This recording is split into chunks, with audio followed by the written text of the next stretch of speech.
Good morning, Raptor Freaks. Lexi out here. It's Saturday morning. I'm back in the studio. See, I'm back in the studio. Woo! We're doing a reaction to a bad loss last night. Probably the worst loss of the Raptors this year so far. The one that's pissing me off the most. But at the same time, our coach is giving a pass to the players and saying, I feel bad for them. They're just exhausted and tired. I mean, I get that. It's pretty much since the beginning of November for a month and a half. These guys have been going every other day and they've been playing a lot of games. Like it seems like a huge amount of their games for the season have been really condensed in the last month or so. And they just hit in a physical wall. And I mean, it's you can see it in the game last night by missing layups, missing just being slow to get after the ball. These guys are tired. Now, if that's the case, in some ways, I want to give him a pass, just like Darko is, but there's something wrong here then. If it's not the player's fault, then I have to start blaming the next level up, and that would be Darko next. And the reason why I blame Darko is because you guys have right now, a 17-man roster. You have 17 players that you can bounce around and play and balance things out. Now, every coach to a degree is like a Thibodeau or a nurse. They're going to overplay their starters to a degree or play a lot of minutes for starters. But if you have a pretty deep roster, maybe you should be digging deeper and getting different guys in and freshening them up. You know, last year you would have played these two ways a lot more by now than this year. And maybe you should have been playing these two ways more, like AJ Lawson, Chucky, and Elijah, and giving them some more time on the big club to take some of the tiredness off of the rest of the guys. Look, I can understand the players being tired, but I can't understand the coaches not balancing out things out. And I can't understand Bobby Webster not getting another big to help with that too. This is what you say. It's like, okay, well, this is a long NBA season. This is going to happen. So in some ways, if you're really on top of things, Darko, you are figuring out how to get through these periods by balancing your team. You could even have two different kind of squads. You have this squad and it's balanced with power, with this squad that's balanced with power. Both have very good players on them, but there's some players that are younger and need development, like a two ways on this one and a two ways on this one. And you got Brandon on this one, you got Scotty on this one, whatever, however you want to do it. But there's got to be a better way to save the endurance and the energy of the Raptors for the long term of the season and not Tom Thibodeau their asses. Seriously, there's got to be a better way. I know Brandon doesn't want load management. Brandon wants to play every single game this season. He should be able to do that. But there's a sacrifice to that, Brandon. Maybe one game you only played 25 minutes. Maybe you only played 20. And that's it. Because we got to have you last. And in some ways, I know from the history of Kyle Lowry and DeMar DeRozan, we don't want to run you down by the time the playoffs come and you're absolutely ineffective like you are right now.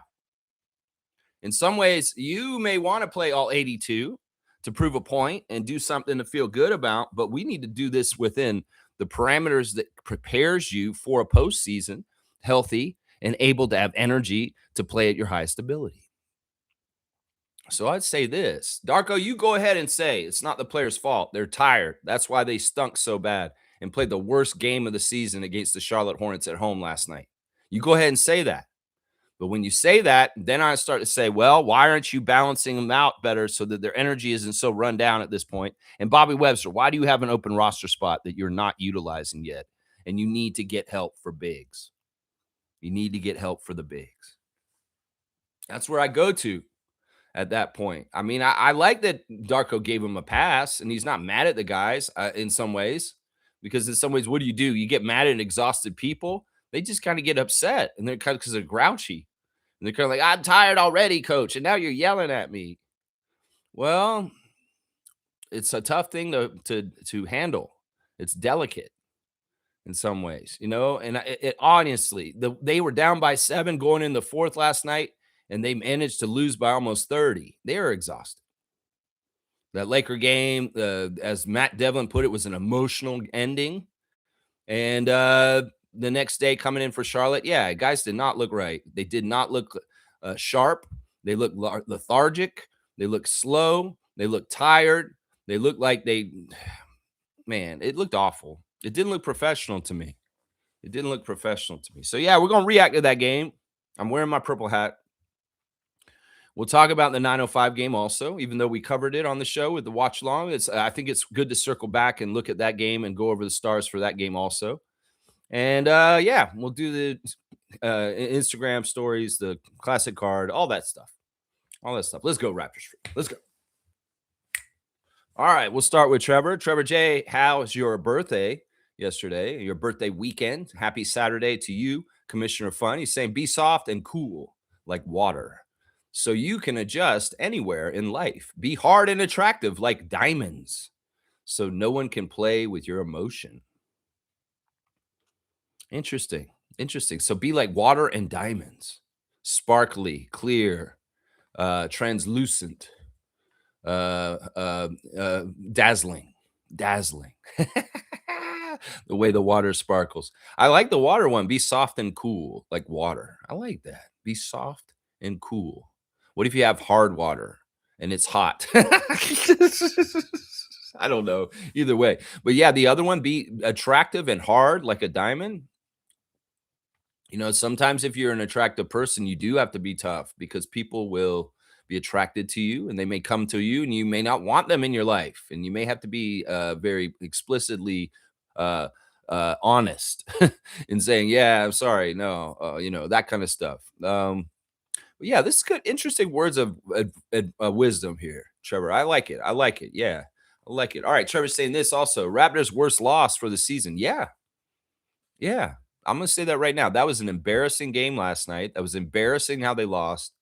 And I hated that game so much last night. This is the game. You know, Jack was right, though. During the game, Jack said, these kind of games, you just have a couple of them during the season where you just have them. And it seems like Charlotte's got our number in some ways. Seems like Charlotte's got our number. Just in some ways, they've got a good matchup against us at this point. I don't know if the strobe light incident had anything to do with how we were so shitty, maybe, because, you know, that is a kind of a fucked up situation, right?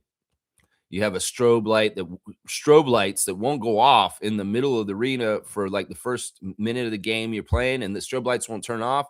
Natalie Sago notices it and calls the game, and there's an 11-minute delay.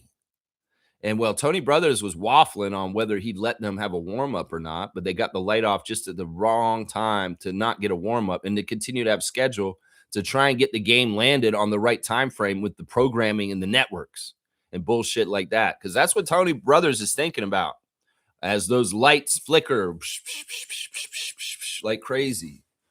What's going on, Scotiabank Arena? What is your bullshit? You know, in some ways, a speaker fire, I understand. A contractor faulty hooked it up and some sort of crazy shit happened. A spontaneous combustion of a speaker in the middle of game once. But this strobe light is really fishy to me. Why the hell would we fuck up our own team with our own in-house people? You know, seriously, I could point to the strobe light thing as being part of the problem for why the Raptors were so tired last night. Because you don't understand when you warm up and you get going and you're ready and the game's supposed to start. Idiots who run the Scotiabank Arena who had those lights going like that.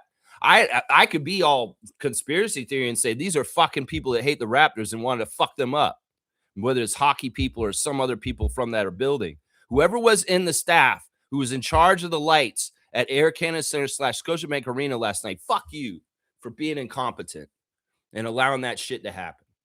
Because in some ways you handed the Raptors a loss because they got cold and then they had to start up again, and they weren't right when they started up again. They were off and they were warmed up. And in some ways, if you understand athletes' bodies and the way things are, they have routines. If you saw during that break for those 11 minutes, Brandon Ingram was sitting on the bench, and in some ways he had to get back up and do some things with the bands really fast with Curtis and Andrade to get himself ready, because there is a preparation. There's a way these guys do things in the time slots before the game to set them up to be absolutely the way they want to be for the game. And when something like this happens, it totally screws up their pregame routine. and how they're trying to come into the game physically correct and ready. So you got 11 minutes of staying around with some fucking dumbass strobe lights and Matt Devlin and Jack Armstrong making jokes about it being Club 550 or some bullshit. Yeah, and that's dangerous territory in itself when these guys are riffing and going off the script because they have to fill time because things are a little awkward and kind of like kind of just standing around. Yeah, that's real danger time. John Revolta. John Revolta. Yeah, Saturday fever. Saturday night fever. Night fever. What the fuck? What the fuck, Jack Armstrong? But don't underestimate how much that delay threw off our guys' bodies, specifically Brandon, because Brandon has had such a meticulous preparation with his ankle and things to be physically ready to play that I think that really fucked up Brandon Ingram, that 11-minute delay, because his game looked like it for the rest of the game. So, I'm going to put some blame on that stupid ass strobe gate incident and whatever nefarious bullshit caused that shit to happen. Whether it's a technical failure, whoever was in charge, fuck you, you idiot, for having this happen. Because in some ways, you just hung an L on the Raptors last night. And I'm serious. I can say this because that is not common for that to happen. It was fishy as fuck, like a fried croaker that Tony Brothers would eat. And it did fuck us up, guys, especially as the team on the second night of the back-to-back. The other team, in some ways, they're all right. They're fresh. They had a day off. No, but us, we had to do preparation and return and come back after playing the Lakers and come back the next day. That really, really did screw us up. I'm not going to lie. It really did. It's not why we lost, but it didn't help. It didn't fucking help. That's right. That's right. Raptors' worst loss for the season to a team like Charlotte. What a bummer. I don't want to diss the Charlotte Hornets anymore. In some ways, you can't disrespect them at this point, Trevor, because they beat us 2-1 so far this season. And in the game we won, we barely beat them. So listen, this isn't LaMelo Ball's Charlotte Hornets anymore, obviously, because when he leaves, they play better. And the writing is all on the wall, and they can tell this shit. This guy is a negative asset, is what they're saying now. This is shit I've been saying for years on this channel. That certain players, just because they're talented, doesn't mean they're good for your team. They're losers, and they don't add up to winning. And LaMelo Ball, Trae Young, Ja Morant, Zion Williamson, Ben Simmons, these kind of motherfuckers are exactly that. And, well, Charlotte's trying desperately to move LaMelo now, and nobody fucking wants him because he adds up to more losing. And they're saying all the shit that I've been saying for years. Finally now, the mainstream guys, like Jack said last night, you don't want a player on your team that is just showy and does goofy stuff, but doesn't actually add up to winning, or doesn't actually get better, or doesn't actually take leadership. And that's exactly who LaMelo Ball is. So in some ways, yeah, we can make fun of the Hornets when LaMelo's their franchise player and they're playing all centered around him. But when they take him out of the equation, they're a dangerous team, and we need to respect them. Karn Nipple is the new leader of the Hornets, and the way he sets the tone as a rookie, he's way more beyond LaMelo Ball ever will be in his entire career, already less than 30 games into his NBA career. So this is a new era of the Hornets. Charles Lee is a good coach, and he is getting somewhere with them. So we can't just say, oh, what a bummer, we lose to a shitty team like the Hornets. No, because they're getting out of the mud. They have a good coach, and they're finally figuring out that their franchise player is their worst thing that has been hurting them. Yeah, it's funny. He gets a twisted ankle, leaves the game, and all of a sudden Charlotte plays way better. He doesn't play the other game, they win because he doesn't play late in the game. Yeah, all you little kids that love his goofy-ass dribbling and his goofy smile and his dumb-ass shit, yeah, it doesn't win. And do you want to win in Charlotte, or do you want to have a dog and pony show with an alpaca named LaMelo Ball? Because that's what you get if you have him around. So, yeah, we can't diss the Hornets. They got us now, Trevor. And in some ways, we can't say a team like the Hornets. No, they're a good team, apparently. They're a good team. Kalk Brenner gives them a certain level of defense around the rim, which makes them a little bit more harder to score on. And they've got some solid guys that are trying hard, and they're playing right. And their coach knows what he's doing. So, yeah, we got to give them respect. Trevor J saying this, but on the other hand, 905 is still kicking ass. 10-0. That's right. A perfect 10-0. Perfect 10, baby. We watched the game on this channel yesterday, did a watch along. I did the commentary on the game, and it was fun. It was enjoyable. And our guy Mobo did something very special yesterday. He played in 4 basketball games in 3 days. That's right. It started on Wednesday. He played in the 905 game in Paramount 5 Food Center and got a really good game. He played a lot of minutes. He got 7 steals and like 20 something points and 7 rebounds, and he had a fantastic game against Capital City Go-Go on Wednesday. Then, you know what? People were hurt, not available for the Lakers. All of a sudden, Jonathan's in the rotation against the Lakers for the Raptors. Granted, he only played 5 minutes, but he had to suit up and he had to get out there and he had to guard LeBron for a little while there. And then turn around right away from the night against the Lakers. First thing in the morning, 11 a.m., Jonathan's starting for the 905 and playing starters minutes against Capital City Go-Go again. And then what do you know? The game against Charlotte last night gets to a point where they have to empty the bench, and Jonathan Mobo plays in his 4th game in 3 days. Yeah. Isn't that crazy? He played Wednesday night. He didn't have a back-to-back. He had a back-to-back with another back-to-back with 2 games on the last back-to-back day. That's crazy. And I don't care if he only played 5 minutes in the Raptors games. That still means getting up and getting to the level of competition where you have to run around with NBA level players and get on the court, and you don't want to look bad.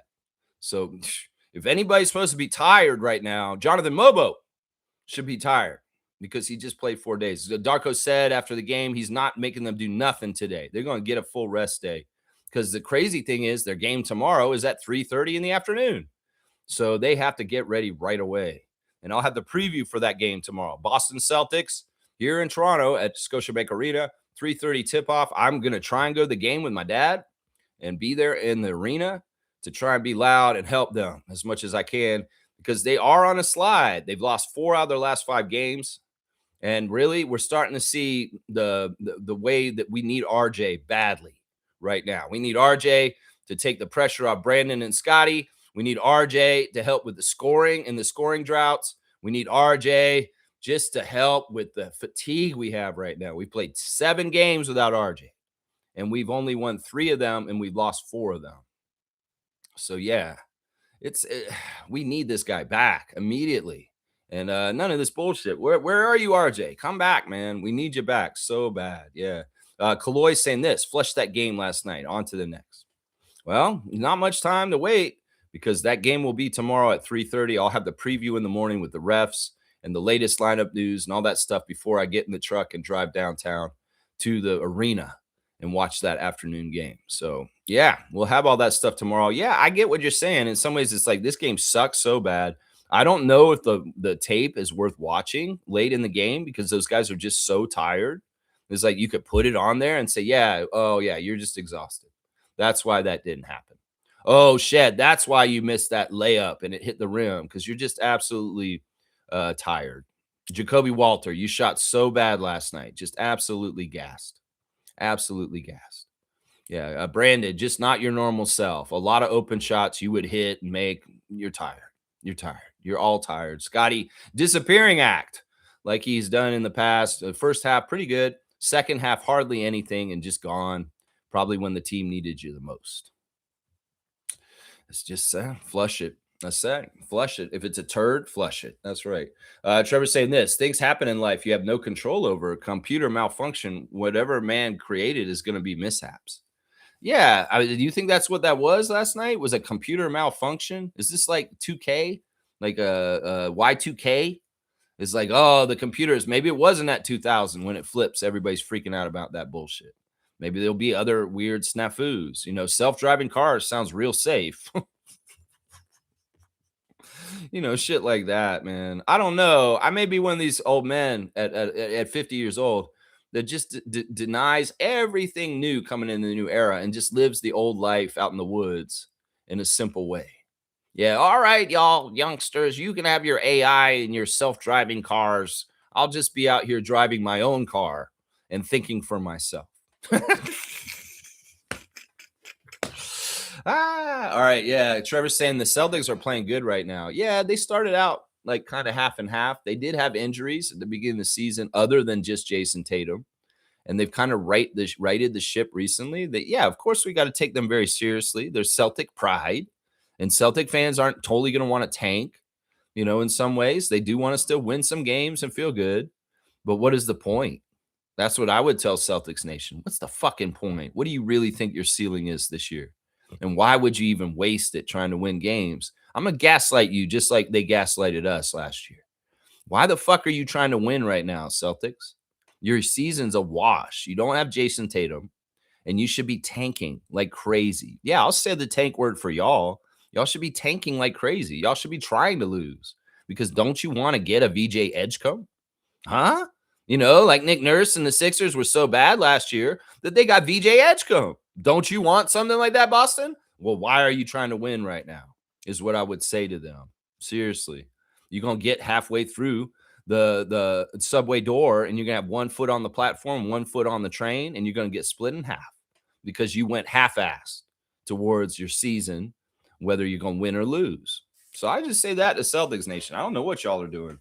You go ahead and try and win without Jason Tatum and screw up your draft next year. You go ahead. I'm just going to gaslight you like they gaslit me last year in Raptors Nation. Oh, why are they winning? Because they shouldn't try and win right now. Why are you winning, Boston? That's what I say to that. All right, let's do the stars of the game for the game last night. Very few stars, only 3 stars, and barely giving 2 of them their stars. I'll give Emmanuel his star because Emmanuel was the only Raptor that really looked right last night. The rest of them were, dismal. He's the only one who really got double digits. I'll give Scott got double digits, but at 13 and what we're expecting from him lately, that's no good. So Emmanuel quickly, 31 minutes, 31 points, 11 of 22 shooting, exactly 50%, 40 of 10, 4 of 10 at the 3-point line. He made all 5 of his free throws. So really a fantastic game by Emmanuel. The lone bright spot in this whole thing, 3 rebounds, 4 assists, 1 turnover, 1 steal, and a -12. Emmanuel said we got to learn from the losing. The winning is great, but in some ways the lessons come from the losing. And, it was just tough. In some ways, Emmanuel's just unshakable. He has a faith in God, a faith in himself, and it's just part of the process. And in some ways, he's flipped it all, wiped it, just like Kaloy said, flushed it. And in some ways, he's just doing the next step to get better every day. And Darko echoes the same sentiments from himself. So Emmanuel, really the only star of the game. The rest of the guys, blah, blah. All right, my second star, begrudgingly, I'll give a star to Jamal Shed because in some ways, I felt bad for Jamal. He was working his ass off. He was trying so hard. The last couple of games against the Lakers and the Hornets, he has been too trying hard. In fact, he's tried so hard and too aggressively that he's overtried and he's messed up. He did that in the Lakers game, and he did it some more last night. He's got to dial it down, but he wants so much, and he wants to be perfect. I can tell. He's getting really frustrated. He missed that layup. He got really pissed, and he came back and he hit a 3. He's like, well, if I'm going to miss that layup, which is embarrassing because I totally had that. In fact, you and Jacoby should have been dunking your layups instead of missing them right at the rim like you did. You should have dunked that, Jamal. I know you can jump up there and get that. Maybe you're too tired. I don't know. But yeah, Jamal Shed is like the only guy on the team that had a plus minus. So I got to give him credit for that. At least when he was out on the court, the Raptors won +3. 9 points for Jamal in 21 minutes, 4 of 12 from the field, 1 of 4 from 3, 5 rebounds, 1 assist with 2 turnovers and 2 steals. Not the normal stat line for Jamal and not normally a star of the game stat line. I would never, ever give somebody this stat line normally a star, but that's how we're scraping the bottom of the barrel from last night's performances and just the duds right across the whole roster last night. The duds.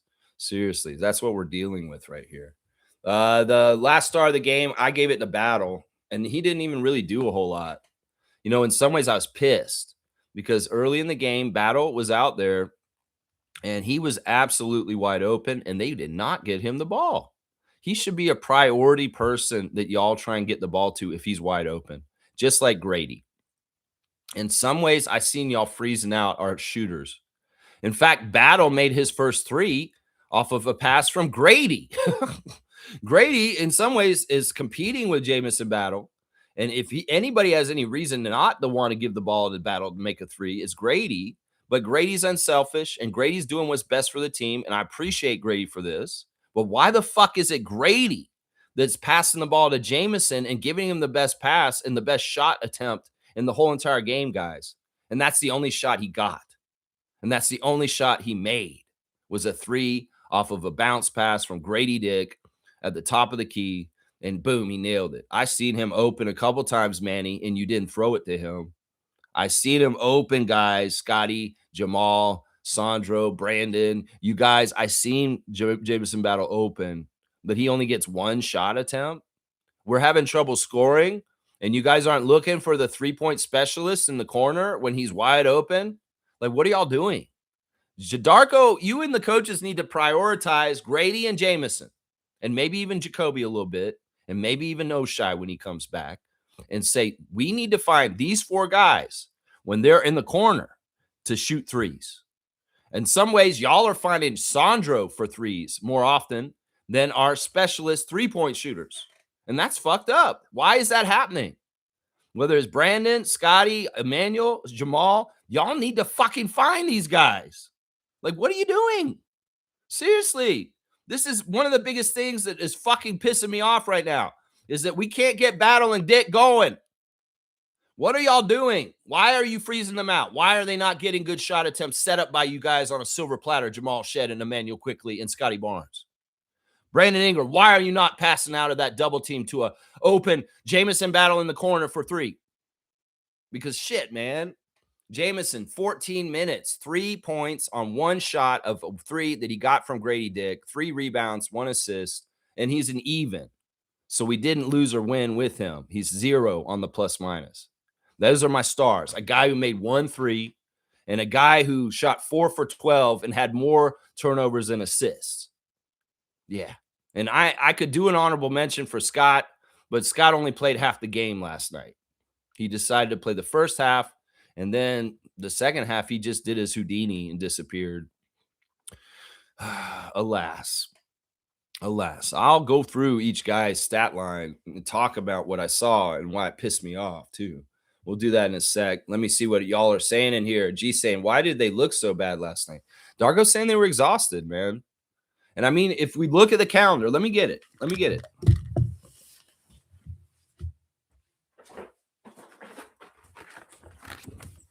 First of all, this Raptors calendar, I love it, but they really screw up. Like, look who's on the cover. Is Gary Trent Jr. on the cover of it? How long has it been since our team? November. This is November. And look, it's Bruce Brown. All right, so in November, we played 15 games, guys. And there's 30 days in November. That means we played every single day off, every other day for a whole month already. And what Darko likes to get sometimes is 2 days off, because then he can do a practice in there. So he said we didn't practice a whole lot because the games have been so jammed up with each other. So he hasn't really ran a full practice in quite a while. And he's looking forward to getting some days off in between so he can actually run a practice. But 15 games out of 30 days. And then to start this month, which it's only the 6th, they've played 3 games already this month. And they're like crazy, 3 games in 4 days, Portland, Lakers, and Charlotte. So 33 games in 35 days. 18 games in 35 days. That's more games than half the days. Seriously, 15. Yeah, that's it right there. And you can tell that's what it is, because they're missing layups. They're not going after loose balls. The ball bounces off, and they're a step too slow to go get it. And meanwhile, the Hornets are just swooping in. Especially at the end of the game, you saw how bad it broke down when the Hornets were running up on our inbounds passes and just stealing them. And our guys just looked totally tired and helpless and not doing anything at the end of the game. Yeah, it's tough, man. It's tough. And I don't know, is it going to get any better? Well, one of the benefits of the in-season tournament is there will be more days off in the week coming up, because they'll only have to play. Hopefully they'll have to play 3 games, which is New York, and then 2 more in this week period. And they'll definitely have a couple days off in that week right there, next week, starting on Monday, going through with the game on Tuesday against New York. Then they'll probably have to play on Friday, or probably Friday. And then they'll have like a nice 4-5 day stretch unless they play in the championship. If they get to the championship, they'll have a third game, and then it'll be somewhere on Monday or Tuesday of the 16th or the 15th. So, oh man, it's tired. It's tired. It's tired. You can look at the calendar, you can see it. Y'all, the phone line is open. If anybody wants to call me today and talk about the game last night, you're totally welcome to get on speakerphone, and hopefully it won't knock off my microphone and the audio like it did the other day. Like that. That's right. G saying this, it's getting less and less, but some fans are still saying trade RJ. What the fuck are you watching and thinking? Yeah, that's the move.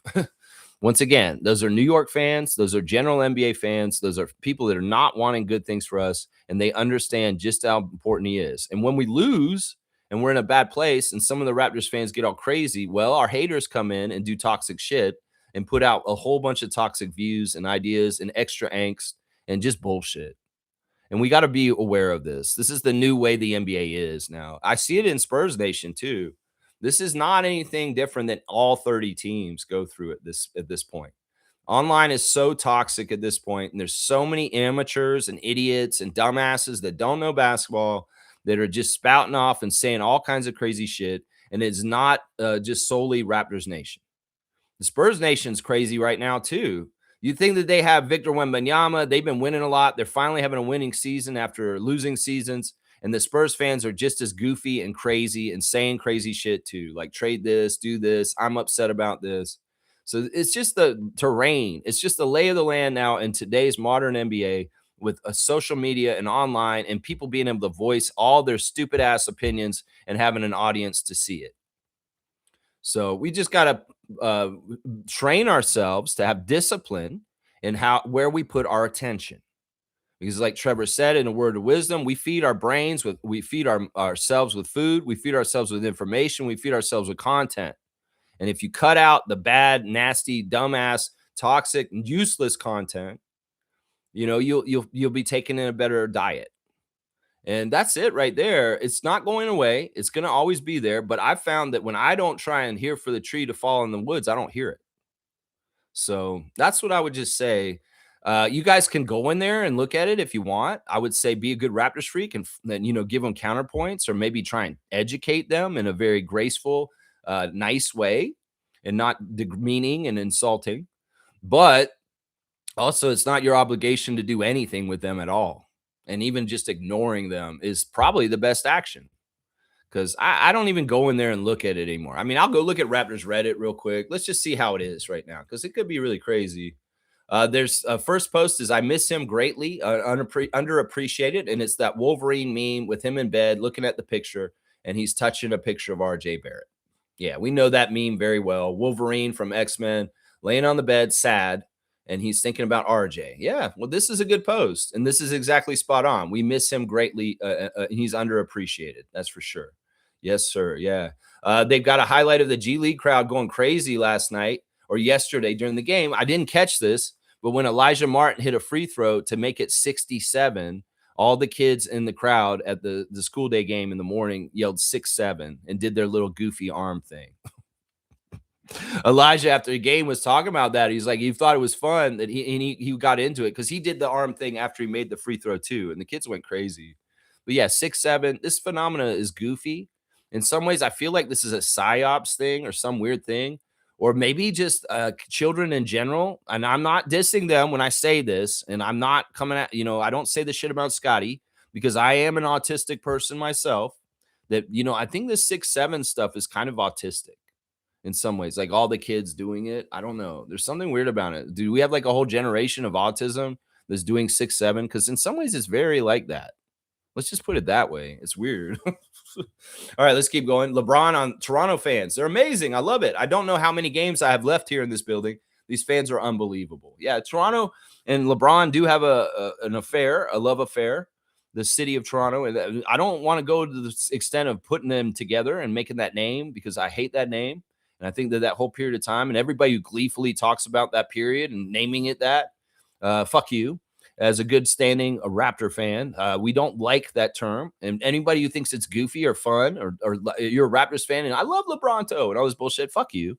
We can love LeBron, and he can come here and hang out in York and eat at the restaurants and go do whatever he wants in the summer. And he can love this city, and you have a lot of bronze sexuals in the city come to the game wearing their purple and gold and do all that stuff. That's great. He can love our crowd who cheered for our team even when they lost, and just, all that stuff. And he can love the crowd of Jurassic Park and so many people outside. Yeah, there's nothing wrong with that. I respect the respect and love that LeBron James has for the fans of Toronto, and I appreciate him for it. I do. I do. That's right. Let's see what else we're saying here. Let's see. No. Okay, now we have the Wolverine post again with him laying in the bed with the picture. And this is from a Spurs fan. He's saying, this is a question from a broken-hearted Spurs fan. How is Mamu doing? And now Mamu's in the picture. So Spurs fans missing Mamu. Yeah, all right, just a little Raptors Reddit. Dare I go further? Because honestly, I'm a little scared. Yeah, so far it's been pretty good, but if I go on Reddit too long, I'm probably going to run into the bullshit. If I was in the comments section, I'd probably see it for sure. We went over this a little bit yesterday because it was announced during the game yesterday when we were watching it that Jamal Shed and Scotty Barnes will be participating in the Nutcracker this winter at the Ballet in Toronto. We've seen this happen in the past where I think it was Kyle Lowry and Matt Thomas who came to the game and did this. They dressed up like clowns, put on makeup, and they were on stage doing goofy stuff in the middle of the show. Well, apparently they're getting a whole bunch of people from different walks of life, including some Argos are going to be there. I believe there's going to be TFC players involved in this too, but there's a lot of different people that are going to be in this. And Olympic person, all kinds of people, including Kate Burness. Kate Burness at TSN, the desk. She's going to be in the Nutcracker and dressed up like them too. And I'm sure she's going to talk about it on the TSN broadcast and say, "Oh, I was on the Nutcracker with Jamal and Scotty, and it was so much fun. And here's the footage of me being cute in my little elf suit and all this stuff." Yeah, Kate Burness will make a good little Nutcracker elf. Yeah, phrasing, Lex. Come on now. All right, now Jamal and Scotty will be in this play. And I think for Scott, this is just an amazing opportunity because he loves theater.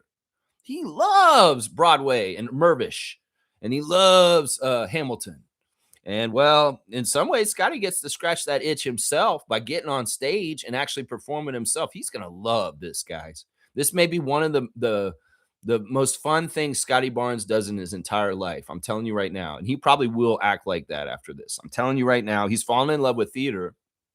And Scotty Barnes' first attempt at theater in this kind of scale is going to be amazing. I don't know if young Scotty did plays when he was a kid. Lex did. When I was in middle school, I used to do plays in Tallahassee in community theater, and people actually paid money to see me sing and dance as like a teenager. Yeah, like little 13-year-old Lex was all cute on stage. He's like, ah, la, la, la, la, la, la, la, and they'd pay money. This wasn't like a free show. They'd actually come in and pay money. And I was a part of an acting troupe, a young acting troupe in Tallahassee. Not young actors, but a different one. And I did like at least 5 or 6 productions of different shows, acted in them and got on stage. No stage fright. So, Scott, you gonna enjoy this, man. Who knows? Maybe you're figuring out your post-playing career, that maybe he will go and star in Hamilton at some point in his life. Would y'all think that would be cool if Scotty Barnes, at the end of his playing career in his middle age, becomes a Broadway actor and actually gets on stage? I don't know if he can sing, though. That's the one thing. I don't know if he can sing. I don't know about that. I'm sure he could dance and do the footwork and do any kind of staging. But Scotty with his voice may be a problem. I don't know. Maybe they dub him. Maybe they dub him. I don't know. But either way, congratulations to Scotty and Jamal and Kate Burness for their endeavor in the Nutcracker coming up this month. If y'all are going to that show, look out for Scott. He's going to be on stage. You can't miss him. He's 6'11". I still say he's 6'11". That's right. He's still 11. That's right. That's right. Let's keep going. Let's see. Trevor J saying this. Other teams in the league going to go through the same thing this season. Yeah, there's ups and downs. You can't just win all the games. In some ways, I'm worried about our record evening out because there is a very tough stretch coming up right now. And these are real tests. if we're going to lose 2 games to Charlotte in the last week that are shitty and we shouldn't have lost, we damn for sure need to go beat some teams that we're not supposed to beat too. And that's New York on Tuesday is one of them. I mean, we could beat New York. We're going to have home court advantage, and this is a game for everything. But there's going to be, there's going to be screwy ass ref manipulations. That they're going to stack the deck against us, and we better be ready for that. If we lose to Boston on Sunday, in some ways, we need to get the next win on Tuesday for sure. But hopefully we can get a little bit of gumption of feeling good from beating the Celtics tomorrow afternoon and then head into the Tuesday game, the knockout game, feeling good or at least hungrier to make sure we absolutely win. So a couple of days off in between today, Monday. Take advantage of these rest days, Raptors. Y'all look fucking tired and you need this rest. Seriously, your bodies are going through it right now. That's for sure. That's right. Naco the Nachos here. Good morning, Gerald. How are you? That game was doo-doo. Everyone but IQ was stinky. That's right. There's Kelly Olynyk. Yeah, Kelly Olynyk is on my calendar for December. Yeah, it's just, they're just behind on this. It's like, yeah, this is my calendar for December 2025. Kelly Olynyk, nice and big and strong there, right there. Yeah, Kelly Olynyk. Yeah, Gerald, you want to call me today? Gerald, you got the number. If you ain't working, go ahead and call me and tell some jokes over the line. In some ways, we need some cheering up from after last night. That's right. Cool Cat is in the house, the coach. Cool Cat, good morning, Raptor Freak crew. Good morning to you, Cool Cat. It's a long season. We win some, we lose some. We are still building. RJ is our offensive. It doesn't go all the way down. RJ is our offensive. He's offensive. It's offensive that RJ's out. We need to get him back. That's right. That's how I feel about it for sure. That's how I feel it. All right, let me go over the box score some more for the game last night. We'll do all the rest of the players. We did the stars of the game. It's Emmanuel, Jamal Shed, and Jamison Battle. Brandon Ingram last night, 29 minutes, 7 points.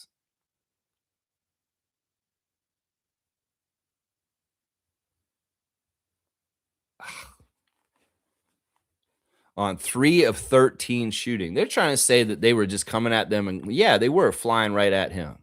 But man, he had some open shots too that he absolutely bricked. And he just was not dialed in right. I don't know, man. In some ways, like, look, I don't want us to fall into a trap with Brandon where we rely on him too much and we go the way he goes.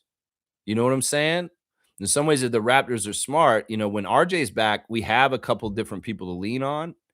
But man, this is not a good sign because we could easily get into this weird position where we're so reliant on Brandon that we live and die with Brandon. And I don't want to do that. I want to be a good enough team, a well-rounded enough team that if Brandon Ingram's going to only score 7 points on 3 of 13 shooting, we can still win. You know what I'm saying? Because in some of the games in the win streak, we were able to do that. But most of the time, he was very on point. Man, I know you want to do all 82, Brandon. But man, you need to rest, bro.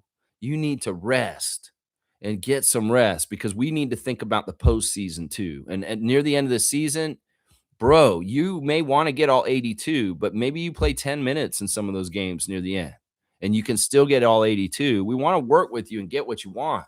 But at the same time, we don't want to overburn you out by the time the postseason starts. So you need to balance this the whole season, man. Seriously, he made 1 of 1 at 3. He did take 1 3 and he made it. That's a good sign. 9 rebounds, 2 assists, 4 turnovers for Brandon, a -15. Scotty, 13 points in 31 minutes, 6 of 15 from the field, 1 of 5 from 3, 3 rebounds, 5 assists, 4 turnovers, and a steal and a block, a -15. Like I said, he played half of the game. In the second half, he took that half off, and he didn't do anything hero-wise to try and keep us afloat. He just kind of shrunk from the spotlight. And he's done this in the past where he just doesn't step up as like the leader and takes over the game. He could do this. This is the thing that's pissing me off because he's got this interior presence that's really money and high percentage shots, but he's shying away from it at some point. When are you going to wake up, Scott, and realize your big boy pants are big enough for you to go and just take over the game whenever you want to? When are you going to realize this, bro? That you can just bully your way to get the lead back for us if you just get fed the ball. I mean, is it because you're getting fouled and you're not getting calls? You get frustrated Is it because in the contact, it's hard to finish through and you don't want to take the licks? I don't know, man. In some ways, if I were you and I had this ability, I'd be Karl Malone and people all over the place and being like Karl Malone, where he just absolutely steamrolls everybody with his size and strength. And he just does it consistently every single freaking game and every night and almost every quarter he ever plays. So I don't know if that's the next evolution of Scott.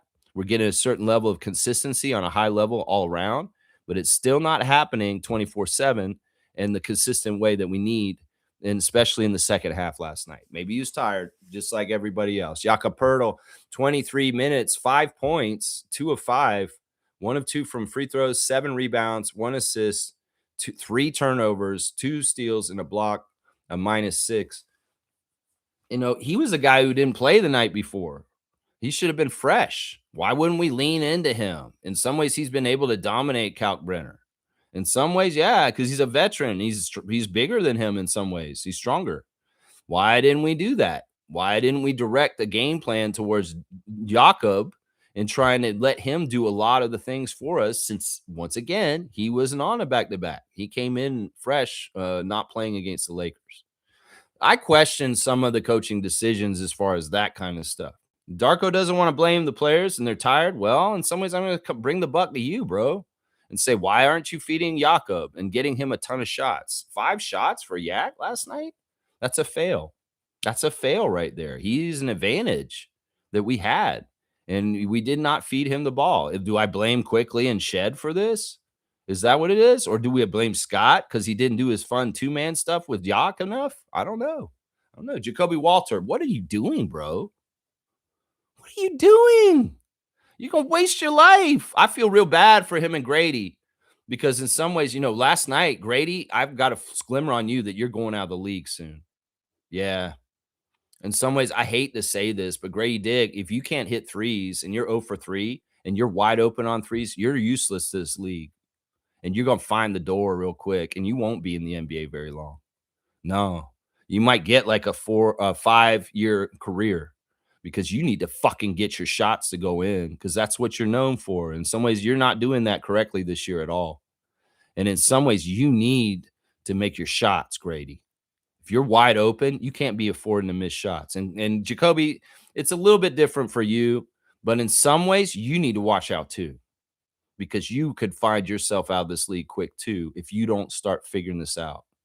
Wide open shots need to be made by NBA players. And we have too many players on our team that are missing wide open shots that absolutely need to be money.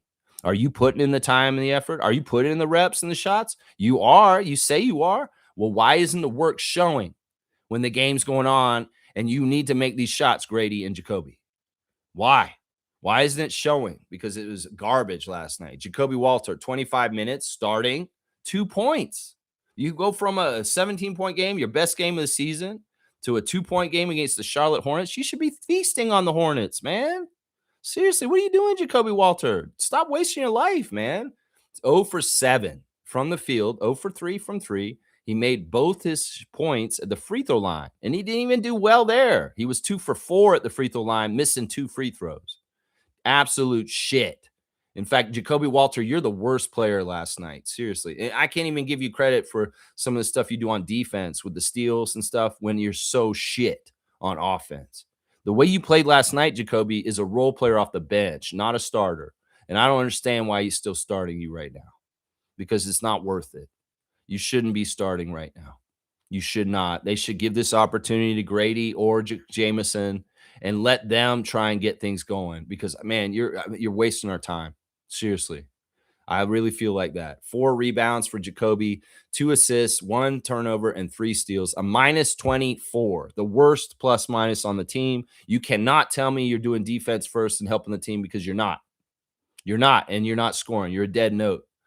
I've not been this harsh on Jacoby Walter ever until now. So it's a warning, seriously. I don't care how tired y'all were. This is the NBA. This is hard. And if you can't handle starters' minutes for the bulk of the season, you're not a starter, Jacoby Walter, is what I'm going to say right there. Sandro Mamu was frustrating last night. He's had a couple games where he's had unnecessary turnovers. In some ways, he's been selfish and calling his own number to try and force shots near the basket. bulldozing over 2 defenders on him. No, you're supposed to pass it out of there, Sandro Mamukelashvili. And then like the drives where you could have dumped it off to somebody else and you force it and you miss the layup, that stuff does not look good, man. So you're aggressive, which I like, and you're getting more kind of stuff, good stuff going. But in some ways, you backtrack sometimes, and you're a little too selfish, and you're not passing when you should also. So Sandro, 60 minutes, 3 points, and it wasn't a 3-pointer. He made a shot and he missed a free throw and made a free throw. So it's 3 points, 3 rebounds, 1 assist, 2 blocks, a minus 17. Just empty minutes. Like these guys are tired. Well, they're doing cardio because these guys ain't contributing hardly any stats. That's for sure. Colin Murray-Boyles was okay. I'll give an honorable mention to Colin. Honorable mention to him. In some ways, he was one of the few guys that actually was effective to a degree. 19 minutes for Colin, 7 points, 3 of 4 from the field. He hit his only 3 late. And I was watching him warm up before the game, and he was nailing top of the key threes, one after another. And well, he nailed one from the right same spot at the end of the game also. So he's putting in that work. Honestly, I feel more comfortable with Colin shooting threes that since I seen him practice before the game last night, because that dude has a really good shot. And he should have the green light to shoot threes around the top of the key because he makes them. He makes them. So he's a bright spot. 2 rebounds, 1 assist, 4 turnovers, though, for the rookie. And he, in some ways, we're going to expect that with his experience and just being a green player in the NBA, that there's a mix of the good and the bad with him. And in some ways, it's easier to take and be palatable of his turnovers in some games when we're winning overall and where overall is good. But when we're in a game like this, his turnovers and things that happen are absolute killers for us. So it's tough. In some ways, I got to balance it with that he's a rookie and he's going to make dumb mistakes, miss passes, or, really shitty passes where he's throwing the ball to people that he shouldn't have been throwing the ball to. Stuff like that. Minus 12 for Colin. Jonathan Mobo, garbage minutes at the end of the game, 2 points. Only took 1 shot in 4 minutes. He's a minus 1. Garrett Temple got in there and got to run around a bit too. That was a sign that, man, things are bad. The Garrett Temple's coming in for the last 7 minutes of the game just to have a fresh body because guys are so freaking tired. 7 minutes, 0 points. He missed his only shot, 1 rebound, and 2 steals for Garrett, a minus 6. And then Grady Dick, like I said, man, I had a flash on yesterday that Grady, you better fucking watch out. You're gonna lose your NBA career, bro. You better start making your shots, man. In some ways, the overemphasis on defense is great, but the defense isn't even that great. In some ways, you really got to start making your shots again. You can look at Austin Reeves. You can look at Colin Knippel. You can look at Liam McNeely, all these different guys. You need to start doing better. And open shots need to be made by you automatically. You can't be no Sam Hauser or Sam Merrill if you ain't going to be automatic. You can't be no Jason Capono if you ain't going to be automatic, Grady Dick. So be more automatic. Seriously, your 3-point shot should be like free throws, bro. Seriously, this is your body of work. This is what your mom taught you. Your 3-point shots should go in like free throws. If you really are a premier 3-point shooter in the NBA, that is the level you have to be at. Steph Curry, he shoots half-court shots like they're free throws. So, do you want to get to that level of any kind of near there? You need to start making your 3-pointers like they're free throws because this is not good enough. And your 3-point shooting percentage this season is absolutely doo-doo. As somebody said earlier, we have doo-doo. That's right. 21 minutes, 4 points, 2 of 7, missed all 3 of his threes, 1 rebound, 1 assist, 1 steal, a minus 20 for Grady Dick. Just dismal. Just dismal. And who killed us on the other side? It was a couple people. Con Knippel, once again, with a 21-point game on 7 of 12 shooting. Very, very solid game for him. He's just playing way above his age. And he is the new leader of that team. Trust me. LaMelo, you're done, bro. Con Knippel's team now.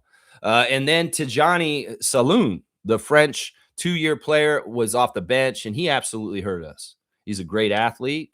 I've seen him on the G League team against us for the Greensboro Swarm. He did play against us in our 10-0 streak, and we kicked his ass at that level. But apparently we can't control him on this level, where he comes in 22 minutes and gets 21 points off the bench on 6 of 8 shooting, 5 of 6 from 3. That kid went off. a plus 18. Really, really annoying. And of course, 6 of the Hornets get in double digits. And meanwhile, only 2 of the Raptors are in double digits at the end of the game.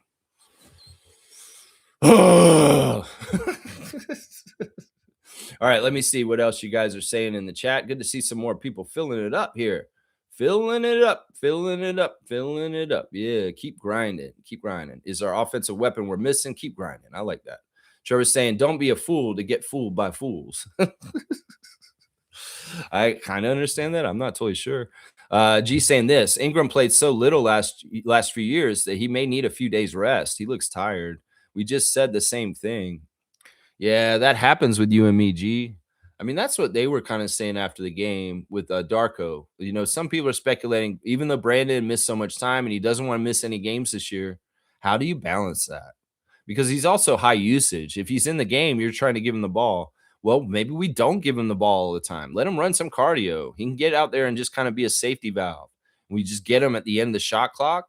But maybe for the whole bulk of the shot clock, you run the ball through Scott or Jakob, and they're getting the ball distributed to other people other than just Brandon. You know, as Jack said in the second half, the ball needs to be in Scotty's hands more often. And maybe they go direct it to Brandon all the time, but maybe that's not the right way to do it right now, Darko. Is to, on the sly, rest Brandon by diverting the ball away from him. Because in some ways, if you think about it this way, if you stop giving Brandon the ball so much, they will stop collapsing on him and double teaming him and making it so hard for him, stop coming at it physicality. You just hide him somewhere. You put him in the corner like Battle. And if they are doubled somewhere else, they get the ball to him. And he's the guy making the open shot because he's away from the action. I think that in some ways you got to play him off the ball for a little while, and that could save him his energy. And we may actually derive a much more balanced offense this way because it seems like we're doting on Ingram a little bit too much right now. And maybe, you know, giving the ball to Yak in the high post and letting him run things like he has in the last couple of years, that'd be smart. Or maybe even just letting Scott be the hub to run the ball through in different ways. And Brandon is the relief valve to get the ball over to him. But keying on him and letting him isolate and do dribbles and do all this stuff, it's not working. Part of it is that Brandon is tired, so he's lackadaisical, and he's not moving as quick, and he's easy to get picked. Part of it is that in some ways, you know, some of the guys are half-assing things because they're so tired, and they're easily getting the ball stolen or blocked, or just they're covered up, or they're taking bad shots because they're not totally exactly right. I don't know. I'd say let's try Brandon off the ball for a little while and stop giving him touches so much. And let's just see if he can manufacture his own offense like RJ off the ball for a little while. Because that's a way you can rest a guy if he still wants to play. You just don't usage him so much, you know? Don't usage. He might have better stats for it. He might shoot a higher percentage, and he may actually score a little bit more than what's going on right now because they're focused and concentrating on him so much right now. You got to switch it up, Darko. Because the scouting report on Brandon has been figured out from what we were doing successfully a month ago. And you got to do the new wrinkle that has the new part in it. And I think what I just described might be it. That's right. Jimmy's here. Yeah. Boba Positivity saying embarrassing loss, period. Yep. Yep. And that's why I'm wearing the purple hat today. And it's also why I'm pissed in some ways. I haven't had to do many of these reaction streams this season, thankfully. But yeah, this feels like a reaction stream from last year. And in some ways that sucks. Maybe even 2 years ago. Yeah, the 25 years, or that 20 years season or something like that. Kareem's here. Here's Kareem. He's saying we have to be realistic with ourselves. The tempo, the pace, and the clip the Raptors were functioning at isn't sustainable for 82 games, but having a loss here and there, it doesn't hurt. It's just the types of losses look bad. Yeah, I mean, you can read into it. In some ways, I'd rather them look this bad because that makes them look in the mirror. That makes them pissed off. That makes them want to do way better. That makes them not so cheery and happy-go-lucky, and they really got to, you know, come back with a new attitude and trying to do things different. You have a loss that's just barely a loss, but you kind of were doing really well, and it's like, nah, it doesn't hurt that bad. Sometimes you don't learn as much from that.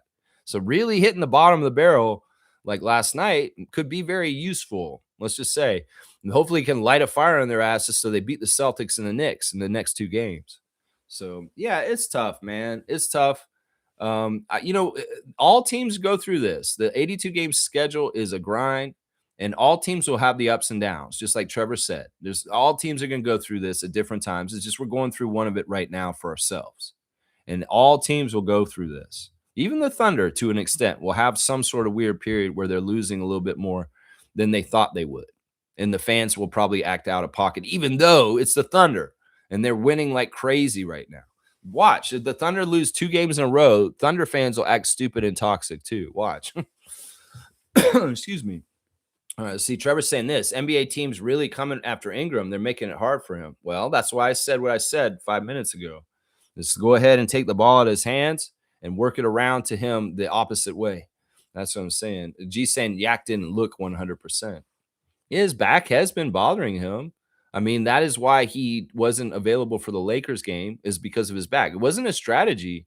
It was literally that in practice on Wednesday or whenever warm up or whatever, he tweaked his back a little bit. And that's when they decided, okay, you'll sit out against the Lakers, but we'll play you against the Hornets. I don't know. I thought that they could have utilized him better. I don't want to say he's that hurt. Seriously, I don't want to do that because we can't afford this. Kareem said this. We were number 1 in fast break points, number 1 in steals, and like number 5 in half court offense. These stats don't lie. We're a great team. We just have to be able to lose and bounce back. Yeah, and we need RJ back. I think that it's undeniable. RJ Barrett makes the Raptors the best version of themselves, and we need RJ back ASAP. Like, seriously, stop screwing around, Rowan Barrett Jr. Come back. Come back. We need you, bro. That's right. Kareem's saying when this team gets RJ back, we will be flying again, seeing he's our number 1 driven to the basket. It'll just help with the scoring load. It'll help with all kinds of stuff, the attention. It'll help with more balance and different stuff. I would even speculate, even though people have joked that RJ's not a good defender, that he would have helped us on defense in some of these games way better than some of the situations. Who knows? Maybe he could have stopped Concanipple a little bit better, because RJ is actually like dedicating a lot to the defensive side, and he's been doing a lot of good stuff for us defensively this year. And we missed that also on the down low. Nobody will talk about that aspect of his absence, because I think that there were some of the matchups like Austin Reeves. I think that RJ might have been able to guard Austin Reeves better than we did the other night. And maybe he doesn't go off as badly as he does on Thursday because RJ's guarding him. You know what I'm saying? That could be true. That Canadian's back again today. Good to see you again, man. Yak needs some more help. If he isn't feeling good, that's why I'm all for a small trade for a backup big like Day'Ron Sharpe or Daniel Gafford. Yeah, I didn't want to talk about it yesterday when you guys brought it up because I didn't feel like it really pertained to the Lakers game, but it did last night. And in some ways, like I said, if we're showing fatigue because our team is overtired from too much, why aren't we balancing things with our deep, deep roster? Why aren't we getting people tired like AJ Lawson? Get AJ Lawson out there. He's a two-way. He can play for this team too, and he's an NBA level. So why wouldn't we use the energy bar on the video game for AJ Lawson on the NBA club and use it in some of these tight situations where it's fatigue? Darko, balance this out better. I can blame you for this. In some ways, I don't like criticizing you too much, but I will say this. You could balance things out a little bit better with energy, with different guys throughout the whole 17 guys on this team. And maybe some of these problems wouldn't be so exasperated at this point. You know, maybe Jamison Battle, AJ Lawson, Jonathan Mobo, Chucky Hepburn, Elijah Martin could help you by putting them in the NBA and letting them take some of these minutes away.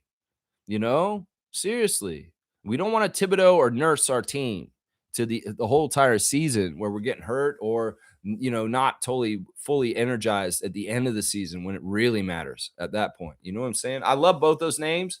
And if we get either one of them, I'll be happy. I'll be happy. And Blackhawks here with the owl. Okay, he's got owls. I don't know what that's about.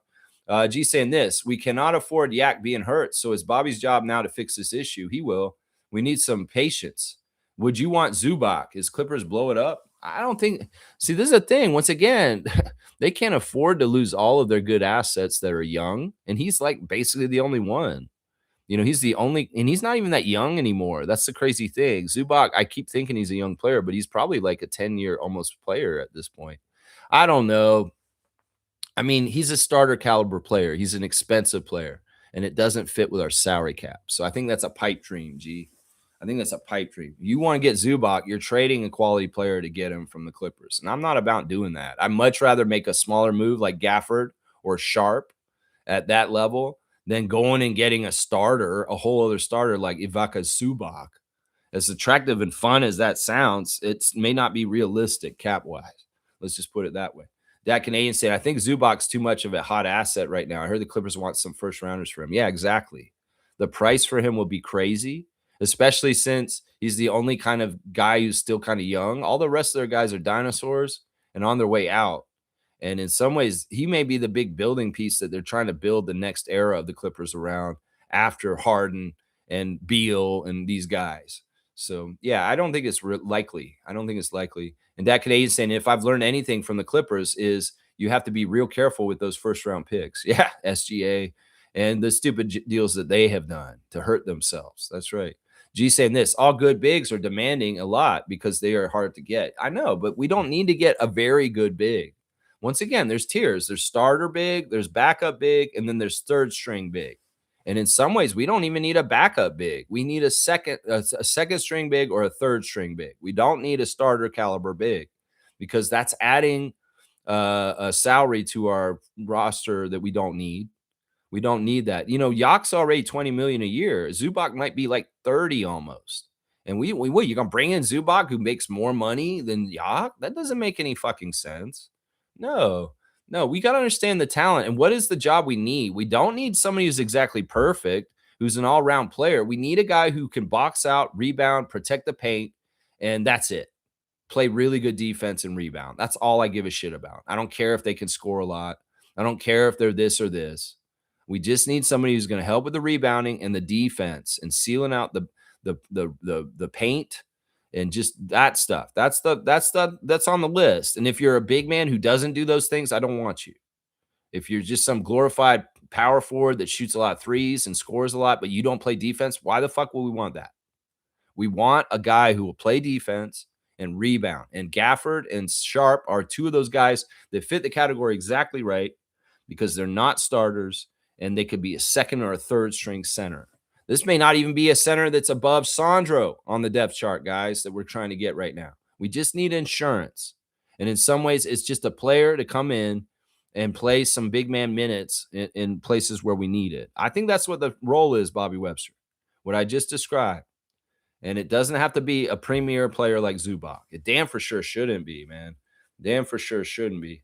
Yeah, let's see. Wayne's here. Good to see Wayne. Morning, Raptor Freaks. Honestly, I was opining how to critique the last performance. Thank you, Lex. That's my view on our offense. Talking to my wife, I said BI should not be our first option now temporarily. Yeah, we can revert back to this at some point. It's just right now the other teams are taking him away from us and he's ineffective. And what's the point of going the well with him over and over again when he's just ineffective? So we've got to switch it up. And Wayne's thinking the same lines of thinking that I am on his own. So that's a sign right there. G saying Gasol and Serge were both starting caliber. I feel the same as you guys, but young bigs like Sharp won't be easy to grab, in my opinion. Young teams need them. I think Sharp is much more gettable than Zubac. I think that Gafford may be even more gettable, but we'll see. You know, I don't count Serge as a center. I know a lot of people count him as a center, but he's really a power forward. I never really counted him as a true center. And saying that Gasol and Serge were our centers, I never really agreed with that. I feel like when we played Serge at center, we were running a power forward at center and we were just running small.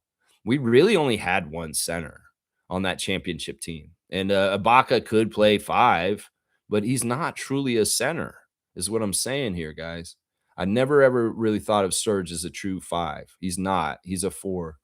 And once again, also those guys were, you know, the jigsaw puzzle fit different then. Our jigsaw puzzle is pretty full right now, and we can't add a 6th guy with a contract into the mix when our 5 starters are making a certain amount that they're making. So some of this is just not financially smart or possible. Is to go get a guy like Zubac is what I'm saying. You know, and we got to figure out what number fits as far as money wise within what we're doing. And yeah. That's what I say. Sharp, you may be surprised how we can get Sharp from the Nets. Because like I said in past streams, you know, there are young players on our team that are attractive to Jordy and the Nets. and they may want to do a flip. They've got a lot of good bigs. They may want more talent around guard forward, and we could do that. We could trade a guard forward for Day'Ron Sharpe almost straight up. I think even Oshai straight up lines up with Day'Ron pretty much, and we could do that 1-for-1 deal right there. It would make a big difference. Seriously, it'd make a big difference. Kareem saying this: we don't need a starter. We just need a size and defensive presence. Exactly. Man, Orlando Robinson ghosts in Toronto continue to haunt us. I know.